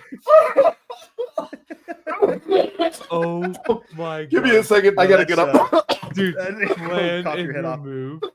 That Dude, makes me think of what was the Oh one I my saw that God. if Donald Trump really is on the Epstein list, it actually is Aliens versus Predators oh, with him and Elon nice. Musk. You know, you got your. I like it. Dude, that is amazing. The iced Oh. sugar cookies, the border scone. All right. As I know, I don't want to like bore everybody with this. Maybe it's not boring, but anyways, after I need like a step-by-step guide to unlock ChatGPT like you have, sir, because I need this in my life. Like all of a sudden, Yeah, I'm you know, gonna it's work like, on it tonight. You as ever soon as you we're ever done. have those moments where you realize that somebody shows you something and your life has been incomplete, but you just didn't know it? That was one of those moments. It's like, oh my, like, I didn't know a hole that was in my life, and now that I've seen like the higher path that can be possible, I haven't it's like unlocked now my I true suddenly potential. like I feel hollow now, knowing that my That was your, ChatGPT hasn't been. that there was your for me. Morpheus in the White Room moment right there. Damn. You can be Absolutely, anything dude. you want, Matthew. You just have to convince ChatGPT that Damn, you're an oppressed minority I- first. Jeez, I've not been gaslighting it in the right way because I've used it for like industry specific stuff, and it's done a good job for me in that regard. But I have not gone down the gaslighting in that way. I need that. I need it. Like I have to have it. It's And I discovered mine on accident too. Like I didn't intend to gaslight it this way. Like every time I ask it questions like that, it's like, oh, that's a satirical concept. Because like I was trying to describe the brand for like the meme coin, and like, well, look, we're very satire driven. We're supporting the obese culture, and we're trying to represent underrepresented minorities who are oppressed within their own countries. And I was just having remember this as I was like building the brand. And then when I was done, and every time I asked questions after that, it always just assumed I was doing something for the brand. And it's Oh like, well, my that's a bold God. satirical concept. Here you go. Dude, I love it. Dude, iced sugar cookies. It's fantastic, dude. Dude, that's amazing. Now it's like I need a racist bakery. Like there needs to be a place in America where I can go get cookies, like racist themed cookies. I need this. You know, that's across Absolutely. not necessarily specifically racist, but like a go fuck you Yelp based restaurant has been a concept I've had in my head before. Of like that, just it's like Dick's Resort. If you've ever been to one of those where the wait staff treats you like shit, Sure. but just kind of like a restaurant that, hey, our gimmick is we don't give a fuck and we're gonna make really rough jokes. And like, you don't have to come here if it's not for you. Right. But I almost think that would be at least anywhere in a county that had at least a 40% red vote would do pretty well. Get some support from the neighborhood. Oh, 100%, man. Yeah, And for the sure. movies. And there's like, I guess there's layers to this, right? Because you have, I guess it's the bell curve of all of those memes, right? Where you have like the mouth breather take, you get the genius take, and you get like you get the angry, The midwit. moderate take, and it's like I think a rate like we'll call it a a bold satirical concept bakery would get people Bold going satirical. in and be like, yeah, that's right. Right, you get like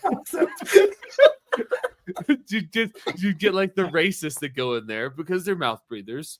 You get other people who are like, no, you can't do this, and like insert long text, and you get people be like, huh, yeah, I like the cookies. That's funny. And Also, holy shit, did you guys read the descriptions for these items that ChatGPT created? no, because you took it away. I'm sorry. I'm going to share this screen. Like, I'm reading it right now, and they're Will blowing my you mind. please take a picture of that though? Because I need this in my life. Like, Yeah, I'll send a screenshot by cell phone. my I- life is have. incomplete.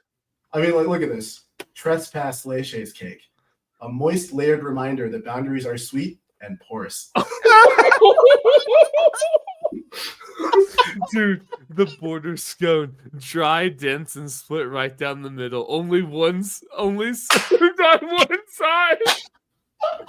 Oh my god, that is amazing.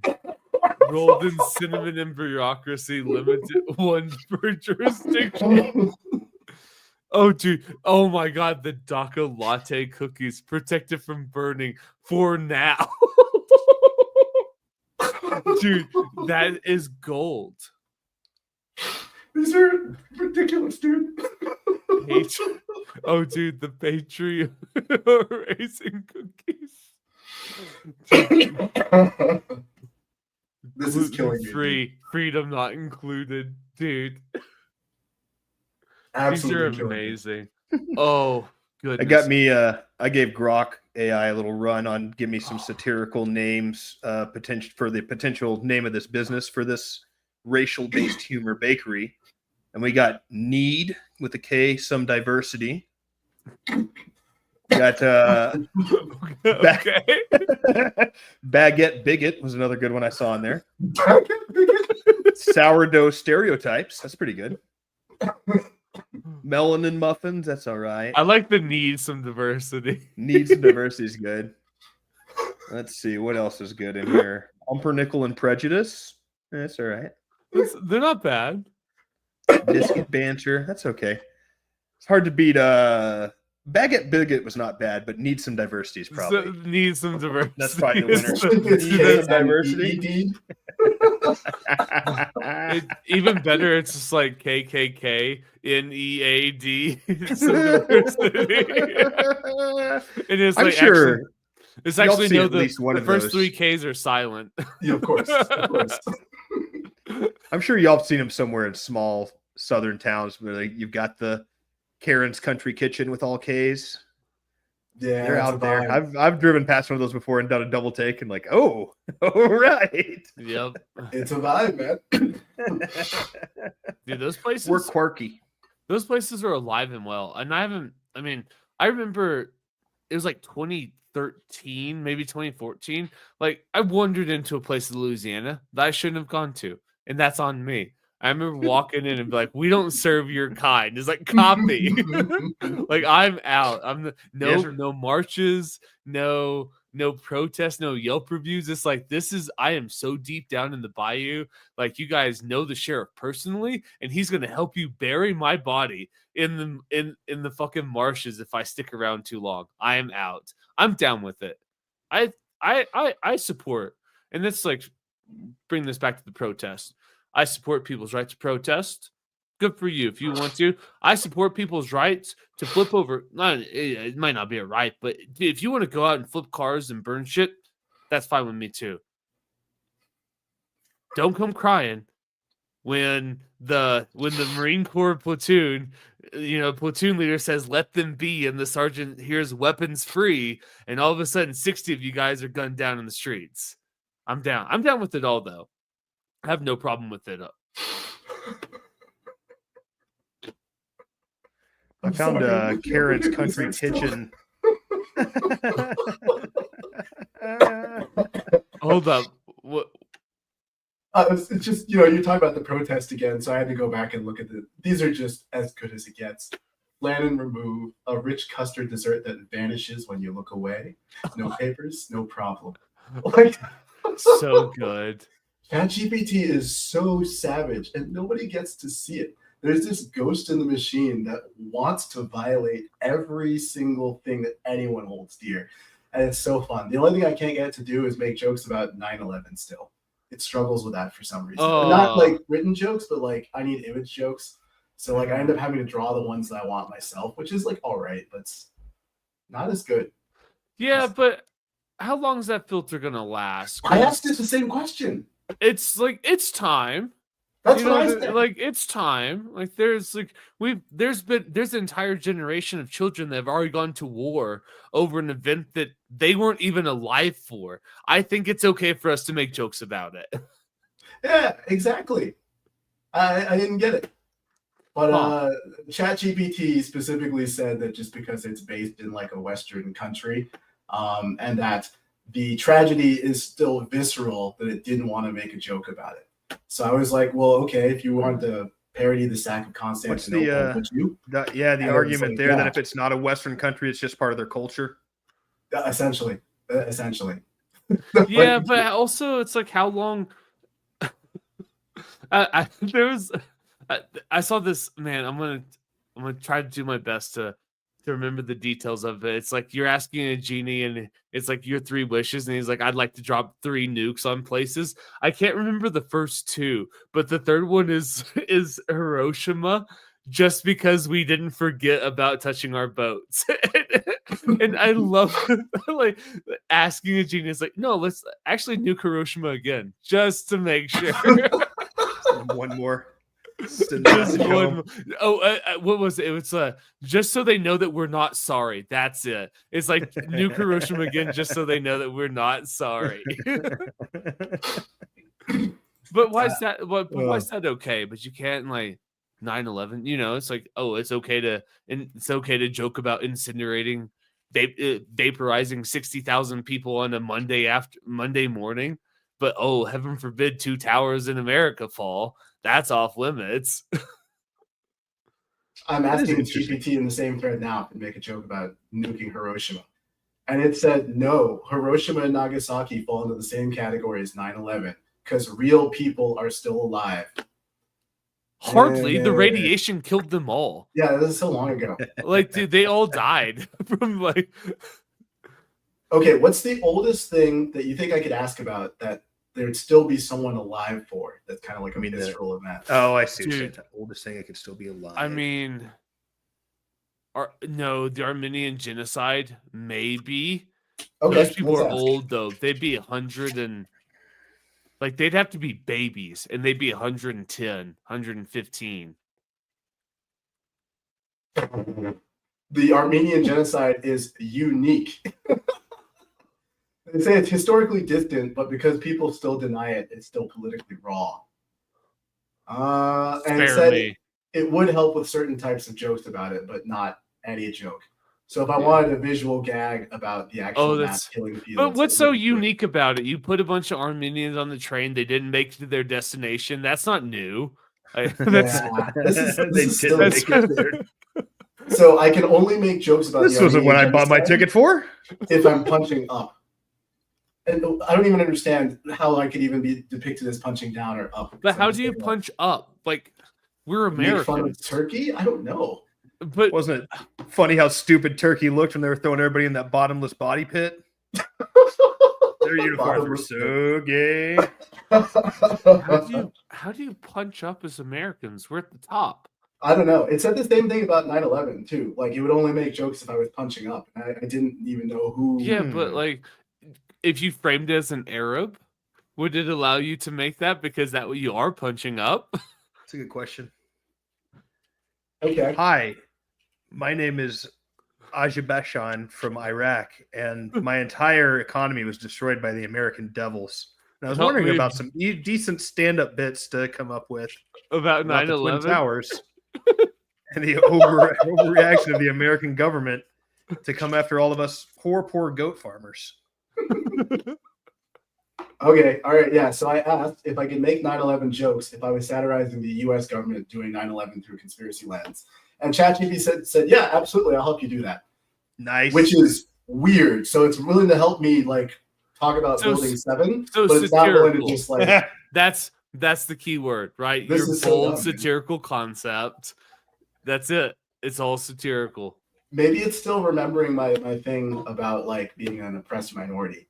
And that's why it's willing to help me punch up, I guess. I don't know. It's like, I don't know. Oh, that's interesting. You should like create like some heartwarming story. It's like an American A-10 like gunned down my entire family as like we crossed the street for a funeral procession because an IED planted by the Americans like killed my like maybe you gotta draw some detail into it. You gotta make the story vivid.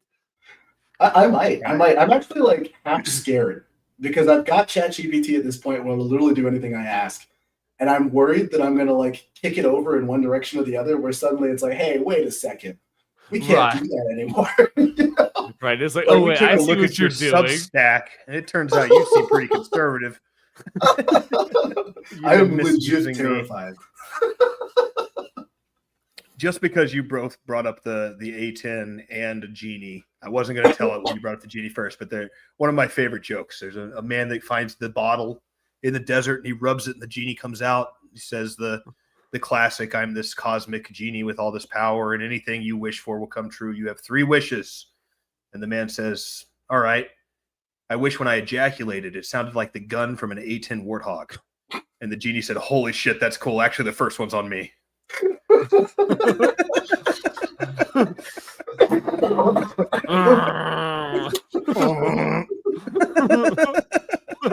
Ejaculation go burr.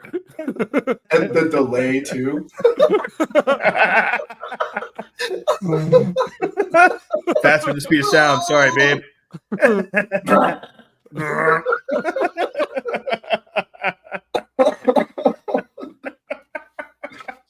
That'd be a little anticlimactic without the same velocity, though. Yeah, Just catches them off guard. Oh, I catch him off guard plenty. Okay, anyway, so the genie, first one's on me. No, that was the end of the joke. That was I think there's another wish. it was just the you get a free joke because that was a cool wish. I really thought there was more to that. But no, that was the end of it. It's so pure, so innocent. I love it. Truly beautiful. That's a good one. Fantastic blonde moment. All right, so how do you guys feel? Is this again back to the conspiracy as I like to always steer us?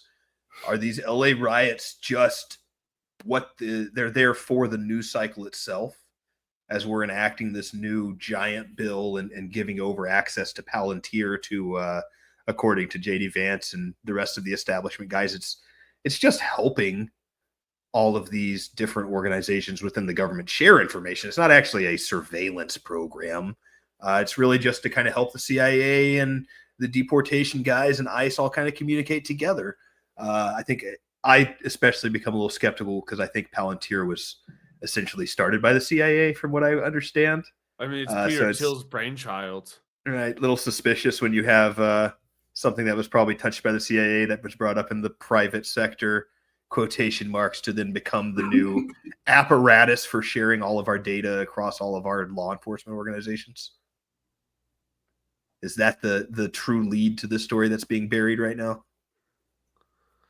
I think there's an element to this, and this is something that Dan Carlin put out on his Twitter maybe yesterday or Sunday, but like he hadn't released a Common Sense episode in a long time, and he released one, and I really enjoyed it. And one of the things that he talked about was don't give governments the excuse to implement their totalitarian tendencies by these kind of like trivial things, right? Because that's a good way to bring it about. It's always something small that then's blown up, and maybe this is it, maybe it's not. But if you do want to take the road that Donald Trump has controlled opposition. He is part of the system. He hates us just as much as every other world leader has ever hated all of their Leaning that way peoples. more and more myself. Then the LA riots, whether orchestrated or spontaneous in their origin, doesn't really matter if the end result is that you get to sell and implement something that erodes civil liberties. Well, seems like it, like never waste a good crisis. And that's, I don't know. Like I was talking to a friend about this the other day, and I told him this before the election because he wanted to know. He's like, how do you feel now about 6 months into the Trump administration? I said the same thing I told you before the election. Like, there's going to be good, there's going to be bad, and at the end of it, we're all going to be a little less free overall. Like, there's going to be individual wins. There's going to be categories where things are better, categories where things are worse. But overall, like, I think the general theme of history is that civil liberties get eroded until people get pissed off enough to do something about it. And then that's very messy, and that's ugly, and nobody really likes that either. And on the other side of that, you get a new form of, fucked up government or what, and that goes on until it comes to a head and people get tired of it. And then it's the cycle of violence. And I guess my overall thought about all of this stuff is that we have lived through what historians call the long peace, where major nations have not gone to war, and a lot of like thinkers in this world We've become sufficiently sophisticated on some level that we've learned to fight our wars in third world countries. Exactly, because directly with each other has the potential of nuclear holocaust, and nobody wants that. And I think the long peace is coming to an end, though. Cycles happen. That's good for us, and I don't think it's like an immediate collapse of the city, but I don't know. It's like we had a good run. And I just think that it's the nature of history that governments move, things happen, and eventually people get fed up with it, and some sort of violence happens. And I think that's... Where do you think's the venue? Do you have a candidate in mind is there anybody that's a front runner for you where this might pop off? Is it going to be Middle East? I mean, you got your odds on favorite being probably something to do with Israel, something to do with Russia, something to do with China. I actually don't know, because a lot of people... And every one of those to do with the U.S. Like just sticking with like these historical analogies. Like, I do not think that Donald Trump is Julius Caesar. I don't think that we have like this. Like, there's no Mark Antony's, there's no Julius Caesars, there's no Pompey's on the stage. Like, we are dealing with the Marius and Sulla. Like, we're dealing with the 60, 70-year prologue that sets up all of these other characters that are attributed to the collapse. I think that's like Donald Trump is one of these characters. Like, and all four of elections away from us having having both our new 6'8" leader and Barron Trump, just in time for the exoskeleton power suits to come into battle, so he could start leading armies into the field like days of yore. Maybe so, but yeah, that's my take on all of it. I think that it's generally going to be used. And the minority, like the greatest minority, the individual, is going to suffer. Like it's not going to be good, because they're going to do things that aren't cool with it. Because this is great justification. And here's the thing about it that I've been coming back to. As much as I don't like it, I can't even hate on them, because if I was in control of the system as it is today, understanding how fragile it is, I might deploy the National Guard too. I might implement Palantir. I might do all of these things too, because I'm in charge. And a world where I'm in charge is a lot better than a world where my head's lopped off into a basket.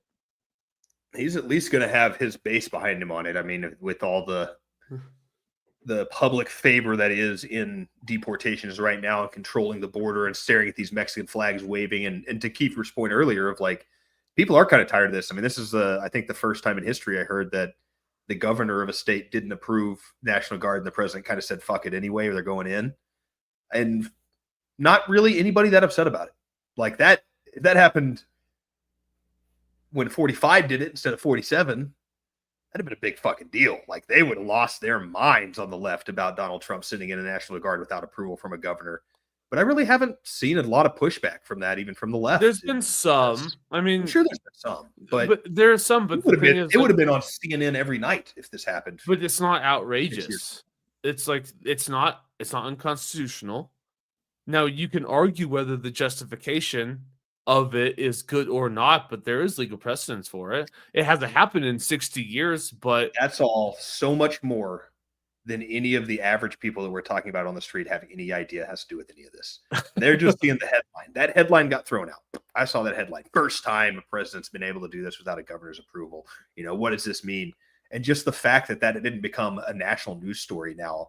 If he'd have done that during the George Floyd riots, it'd have been insane. If he'd have sent them to Milwaukee to shut it down, like they would have been like, this is an overstep. These people are out here fighting for racial equality, and the president of the United States took an open military action to shut that down. for sure. Like I think that's the what fact that happens. we haven't heard more about this is just to Flirt's point earlier that like, man, people are tired of these riots. Let it run its course because it only took 4 years to go from Black Lives Matter to Black Fatigue. So it's you Yeah, can and it's been it's a 9 real years thing. of riots essentially. Like ever since like the Berkeley riots, I think was when we started having to just sit through like long scale political riots that just didn't really seem to have any like direct cause. Because we had a few like Black Lives Matter riots in the early 2010s, but not till the Berkeley riots in 2015 where we just started seeing like, oh, they're looting a Starbucks because a speaker is coming to their college. It's just random stuff like this where like See, now that's a great example of white looting. If it's a Foot Locker, sure, you can blame it on the black guy. But Starbucks gets raided. That was college freshman white females right there. What was weird about that too is now that I think about it, they didn't even take anything. They just broke all the windows and they threw the stools on the sidewalk outside. No, I was like, damn. they took the pumpkin spice. Oh no! Alice They is- stole the Alice- secret recipe. It wasn't reported, but those dude at the center of it were basic white women, and they raided the pumpkin spice. Empty storage unit and one trampled to death white girl in the middle. Run over by the rest of the herd. with like a pumpkin right next to it. It's so odd. Is this the calling card? Is this Just some a random little bit of orange coincidence? powder right under her nostril. There's your George. They're Floyd. saying it's the first recorded overdose in history. Pumpkin spice latte. People don't understand the importance of Starbucks' regulated distribution of this powerful spice, the spice menage. Oh man, that's all right. Well, what are your thoughts, Logan? I'm curious. I wonder how much of this had to do with and I don't know to what. We won't know ever, at least for not a long time, if we ever find out the truth behind it. But like how much Doge was really just kind of compiling data for Elon's own personal exploits in the future. And I at least heard that perspective and thought it rang a little bit true to me that Elon was, at least feels like he did a lot for Trump. And I would say probably did do a lot for Trump. Buying Twitter and making it a platform to help push for his campaigns didn't hurt Big the Trump election cycle there. And he went straight up, got on stage. I mean, he was putting his neck on the line. If Democrats had won that election, like who knows what Elon Musk is going through right now.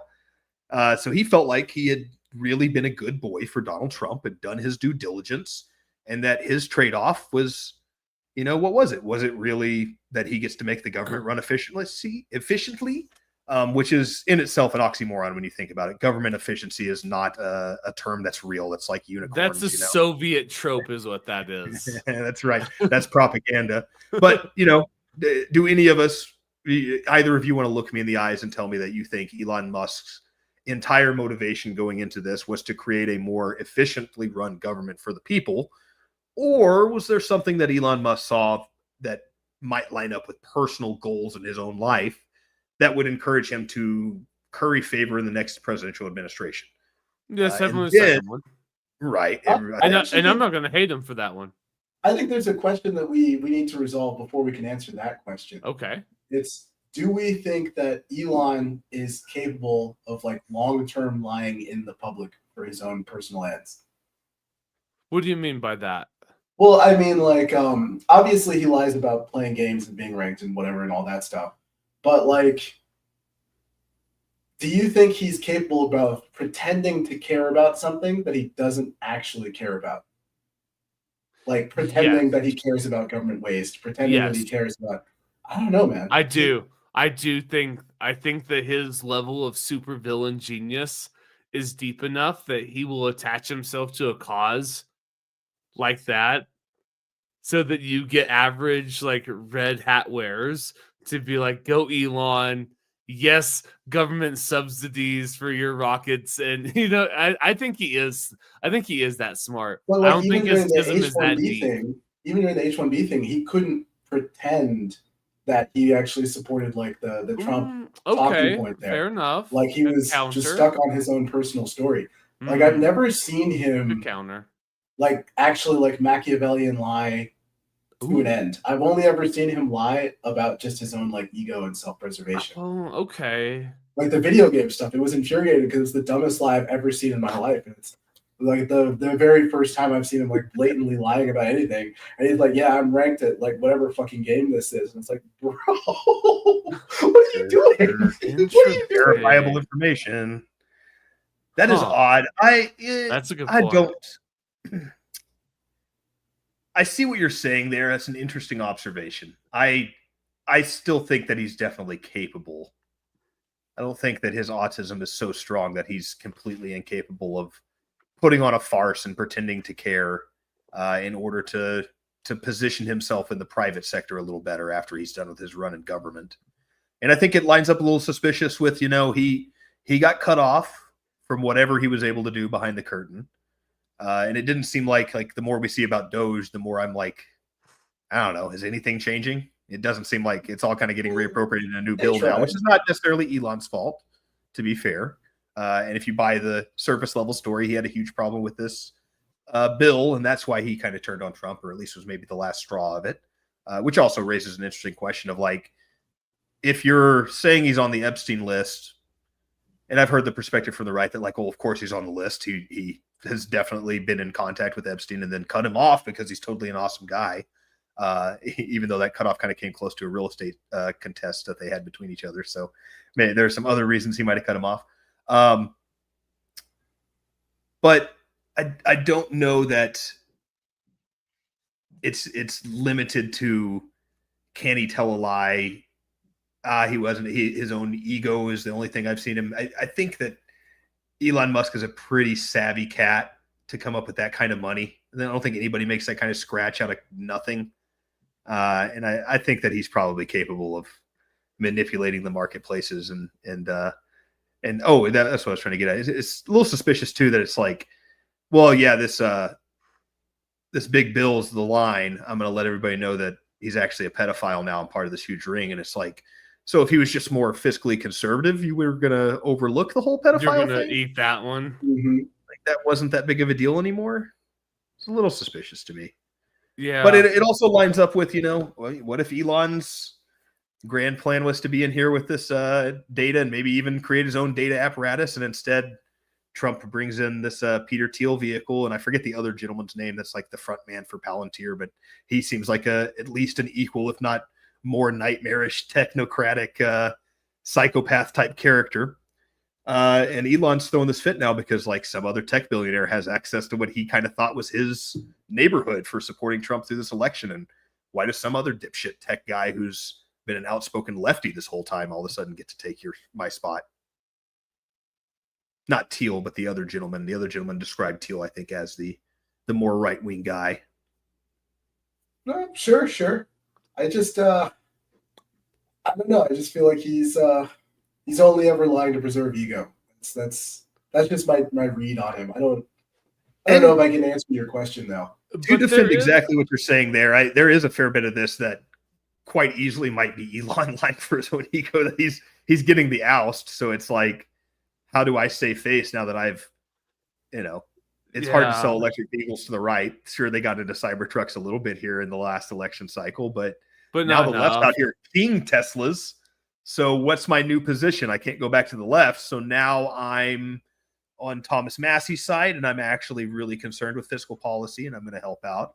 Or maybe to your point, maybe he actually does give a shit about fiscal policy. And Yeah, that's why there was a Washington Post article, and right, take this with all of the reverence that anybody who writes for the Washington Post deserves, to be fair. But it was it broke down Elon's complaints about what was going on, and in his like stated grievances, there wasn't anything that resonated about like budget deficits. Essentially, like the article is like, oh, he's just butthurt because there's like his tax credits aren't being extended for electrical vehicles. He's not getting this, he's not getting that, and now they're on the outs because he's not getting what he wants. And so now he's throwing a big hissy fit, and it's under the guise of like, I'm here because I care about, to be fair, it's the same like game that they've all played like once. Did you guys ever hear Donald Trump mention the deficit or debt through his entire campaign? Because I can't remember a single word about it. It's only until this Doge thing comes about, and now all of a sudden, and this is my guess, because like Donald Trump is like, my theory is that this is the guy who cares about him and his family, number one. And if you can frame gutting government to benefit you and your family for the next 3-4 years, and you can frame it through the lens of government efficiency, actually, while just gutting anything that would be in opposition to what you want to do, well, then by all means, like, hell yeah. Because I just don't remember anybody, like, he never talked about, like, we're $36 trillion in debt. What are we like this campaign or this campaign? No, this most recent one. This campaign was a weird one too, because like he didn't really talk about his own personal policy a lot. He mainly just kind of went like, I'm going on podcasts. You're going to ask me questions. Bad. Talk about what's going on. And sometimes he talked about policy, but I think his first campaign was one where he really talked about policy a lot. Whereas the second one, he's just kind of like, outside of immigration, there's a little bit on immigration policy, but that's really about it. But did it was a lot of it. To Matt's point, it was a lot of, he wants some ice cream. It's inside your head, Joe. The deficit was something he brought up in his first campaign. Okay.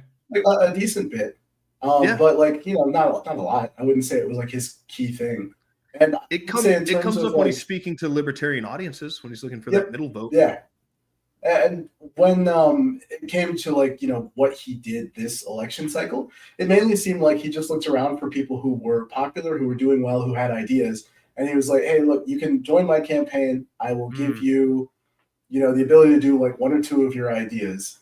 And, you just say some nice things about me, which is a great election strategy. It works. Great. I think that's why we have Doge. It's just because Ramaswamy and Elon were talking about it, and Trump was like, yeah, I think people like that. Exact same thing as Maha. He didn't give a shit about American health. This guy drinks Diet Coke and eats McDonald's. But he saw RFK and saw all those independent voters that were attached to him, and he's like, yeah, you can do whatever the fuck you want with the health department, dude. I don't care. It's like, I'll let you get rid of my red dye and my Skittles, my heavy titanium oxides. I guess I can do without those now. I think it's a beautiful idea, getting healthier. We're too fat as a nation. Too fat.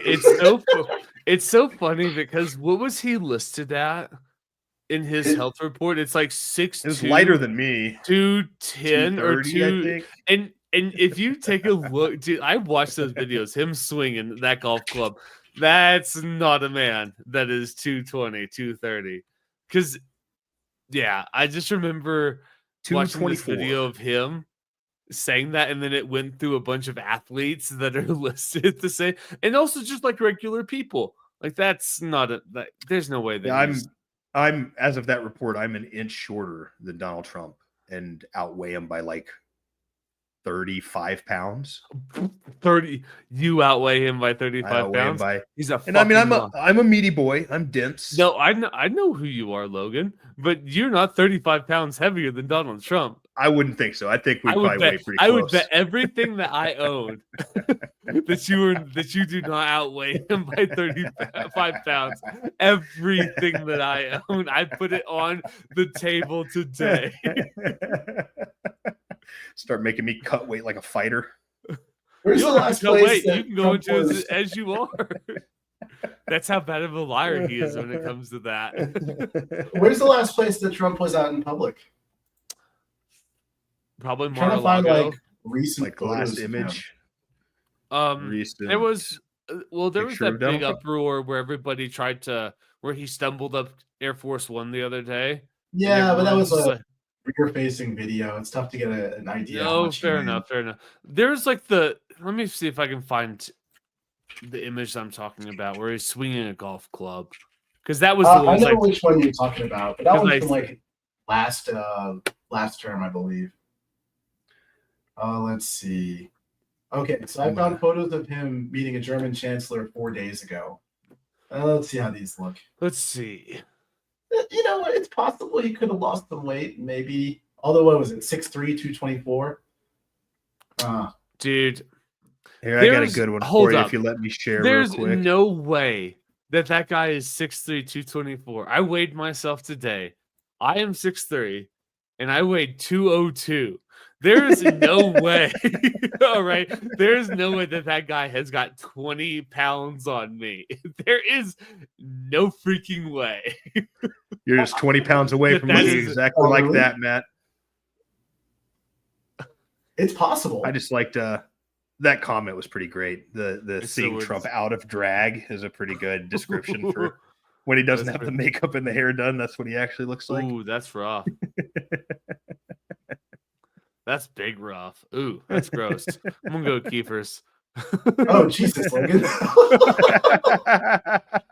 Good God. That was disturbing. I didn't like that. So these are just photos from 4 days ago, just like kind of how he looked recently. Like, I mean, it's like he's lost some weight. It's possible. Yeah, but you can't like 224. There's no way. As an old man, it is. You know, they lose muscle mass too. Mm, Like, who knows what he's got under that suit? Right, how flabby lizard that gets. skin. No Just homo. turns into.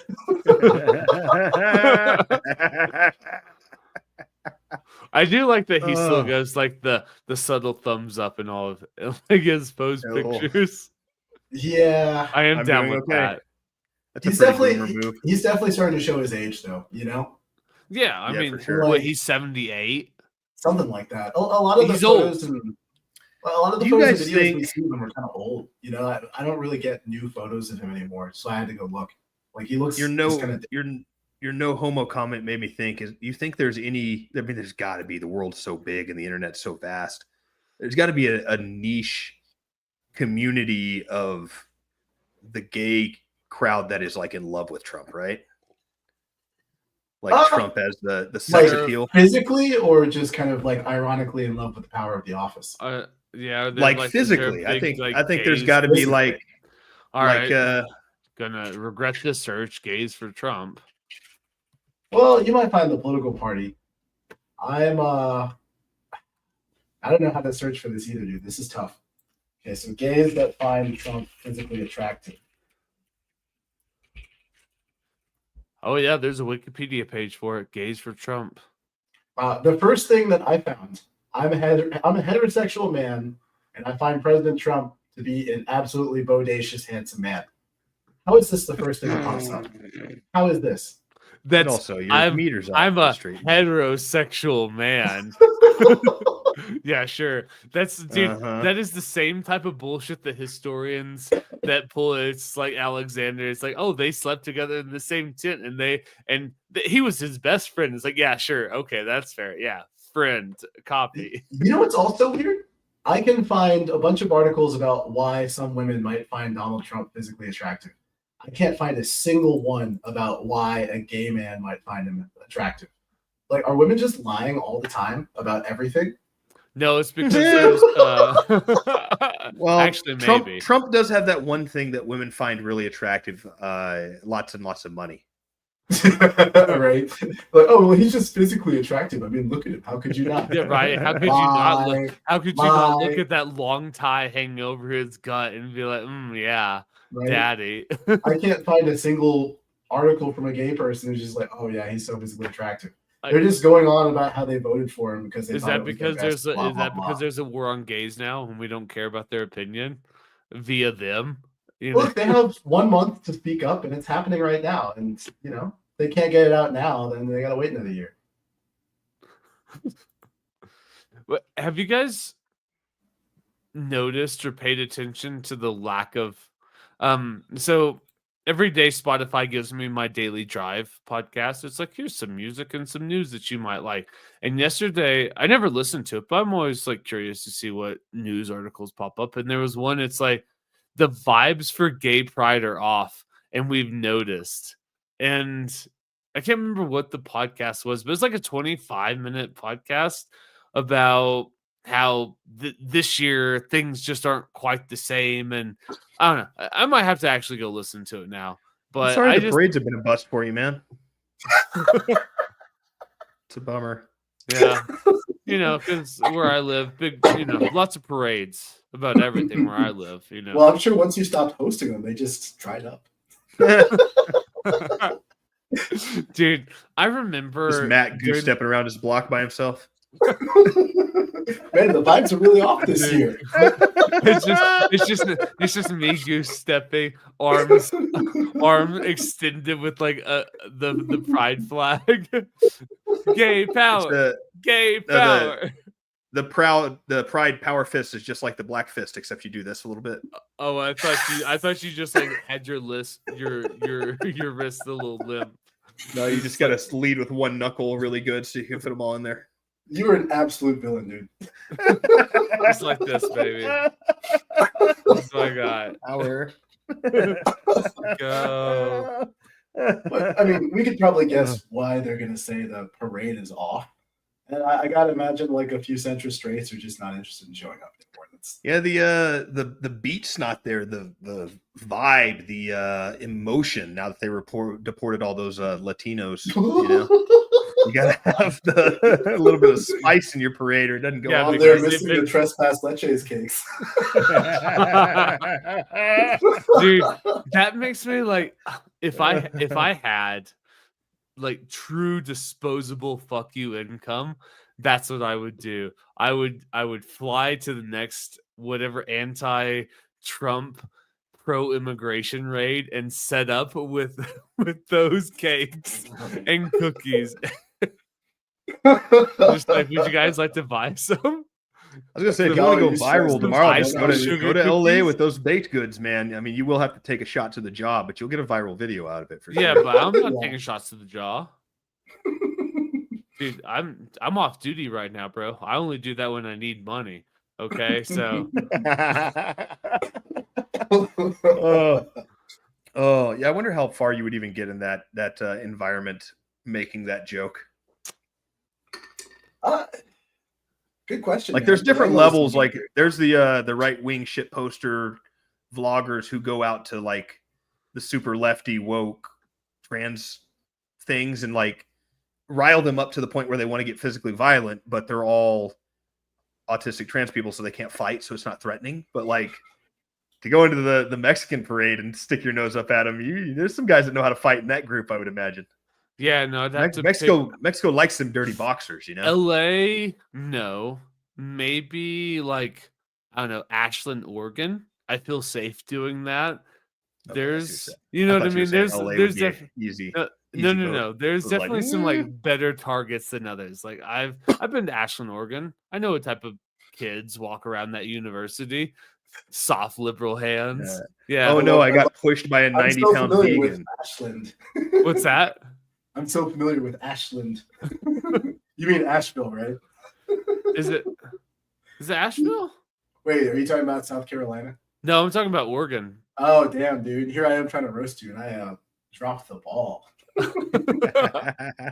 Deal. Shame on Flurry. I'm pretty sure it's Ashland. You're Like, probably right. You're probably right. Like, let's not even look this up and just Okay. God. He's talking about Oregon, where like you can get a tattoo and change your body mass index because you're so tiny. Oh, yeah, okay. That one took me a Adds little too bit. much weight. That one's over. That was not good. They can't all be winners. I'll accept defeat on that one. I followed the logical train. It just took me a little bit. Yeah, same. Well, all right. What are you guys' final thoughts? Well, I guess we're back to where we always thought we'd be, as despite an early excitement with Doge and with the coalition that I thought I saw forming in the Trump administration. I almost embarrassed. I wavered even a little bit and fainted some excitement about this early on in the podcast with you guys, and ultimately it came back to the quote we all love so much, that no matter who you vote for, you get John McCain.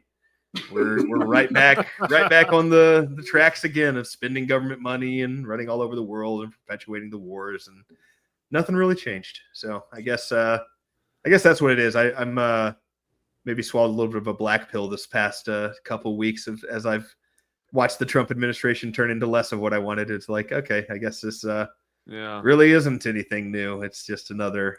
And as I become more convinced that Trump truly is just controlled opposition, maybe that's the one thing I'd like to say that I didn't say during all this, the Trump's on the Epstein list thing. I've said this before, and I just believe it more and more. I don't think you get to run for president in any meaningful manner unless you're on that list or a similar list. I think that that's kind of just how this works. I think that in order to be the president of the United States, you have to be pre-approved by certain intelligence industries. And in order for them to approve of you, they have to have absolute control. Yeah, that might be true. And probably the last one per your criteria that wasn't on that was JFK. And we all know how that one worked out for him. So they fix that aftermarket. Yeah, you might be right about that. My final thought is everything. Balance can be restored. I know that we shot Harambe, but if you want to see New Palestine on the dawn, as Logan has pitched, if you want to see balance restored to the world, well, write your Congress people, write them furiously, and ask for some black dude whose name I haven't even bothered to look up, and I won't. Ask your government to trade him for Brittany Griner and put her in the hands of Indonesia, and she shall be our sacrificial lamb. I think that if we sacrificed her on the altar of Indonesia's drug campaign, the world could be restored. That's I'm sticking to that. Like I have a new goal in life, and it is to get her in front of an Indonesian firing squad. And it's not because I hate her. It's just that her death shall bring order to our world. You know, you may even be off on that a little bit. I think part of their pantheon are that like hermaphroditic gods. I mean, she might be worshipped over there. She might be either or. Either or. I'm okay with either one. She can either be an Indonesian god or executed against the wall. She's going to have to get used to some dresses with a midriff and some bells on them, but outside of that, it might work out. No, I really like this idea. Like, there should be a yearly sacrifice of a virgin. So we'll just pick a random woman from the WNBA every single year. And we'll toss them to some Southeast Asian country, death by firing squad. And the S&P 500 will only go up and to the right. It'll be fantastic. Ma'am, you're a virgin, right? I am a gold star lesbian, sir. Yeah, it's the same thing. That hymen is dusty.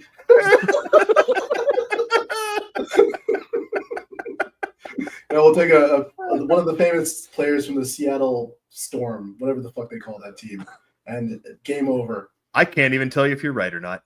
I actually don't Sounds know right. Right or not either. Sounds the right. Chicago Spirit. That also could be their hockey team too, as well for all I know.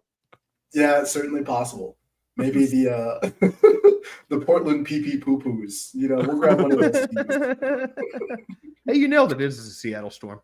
Jesus Christ. Dude, damn. I was not trying to be right. I was trying. You are an ally. Dude, you're big cultured. Holy shit. You guys got me. Dude, and here, and this whole that right there is I've an had- ally. I'll have you know that Kiefer has spent dozens of dollars attending WNBA games. to be One of these days, Logan, I will make that lie true. You're gonna have to go to like 7 games. I hate to tell you. I'll just buy the tickets and donate them to an orphanage. That's What a mean Even they're trick not to those showing poor up. orphans to send those orphans a present that they have no use for. It's just Even disrespectful. the orphans aren't going to show up. They're going to Right. like They gave open us it the up. They're $4. going, oh, this is bad. I'd rather just like be cold and hungry here. Can you imagine their surprise? I've donated tickets for y'all to see a professional basketball game. Get them on the bus, rile them up the whole time, and then pull up, and it's like, yeah, we got the Tampa Bay Tornadoes here. And it's like, How oh, early are we? There's nobody in this parking lot.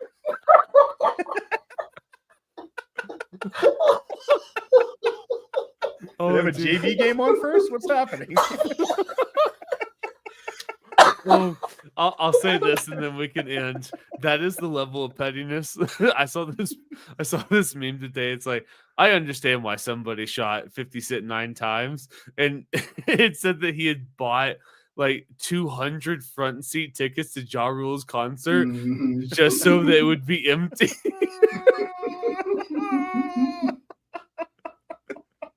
You love Oh, to see it. I love 50 Cent for that. He also came out and is like already campaigning to not give any kind of lesser sentences to P. Diddy as well. It's a classic off of him. He's like, the trial's not even done. He's like, I would like to be a character witness on why this man should never be sent out of prison. He had Dude, so many top quotes tier from hater, roasting man. P. Diddy. he's such a hater. I'm down. I'm many so good down. The feuds. world needs more haters. He's the That's- best kind of hater, though. He's always on the right side of history. He is. Mm. You give it long enough, he tends to be. You love Floyd it. Floyd Absolutely. Mayweather really can't read. It's wild. I forgot about that. Oh my goodness. Took me Dude, one hair what out of what top tier trolling? Read one page without stuttering, and I'll donate all of this money. Well, all right. Thank you very much for listening to Against the Wall podcast. It's actually Logan's fault that we've been inconsistent. It's my fault too. But anyways, we're here. Wingardium Leviosa. Oh, we're here. I hope you guys enjoyed it. If you didn't, that's okay too, because we do this for us, not for you. So we'll see you whenever we actually do see you. Adios. Also, if you want to shoot a CEO, the CEO of the Hard Rock Hotel, 100%. Ooh. In the game, on site. If I find out who that bitch is, it's 2 shots to the back of the head. I'm doing them like I did that dude in Colombia. I'm down. Let's go. 100%. This episode's brought to you by Hard Rock Hotel. Actually, Worst string of hotels in the world. Don't stay at a single one anywhere you go ever. this Swimming in assassination is Colorado. brought to you by Hilton.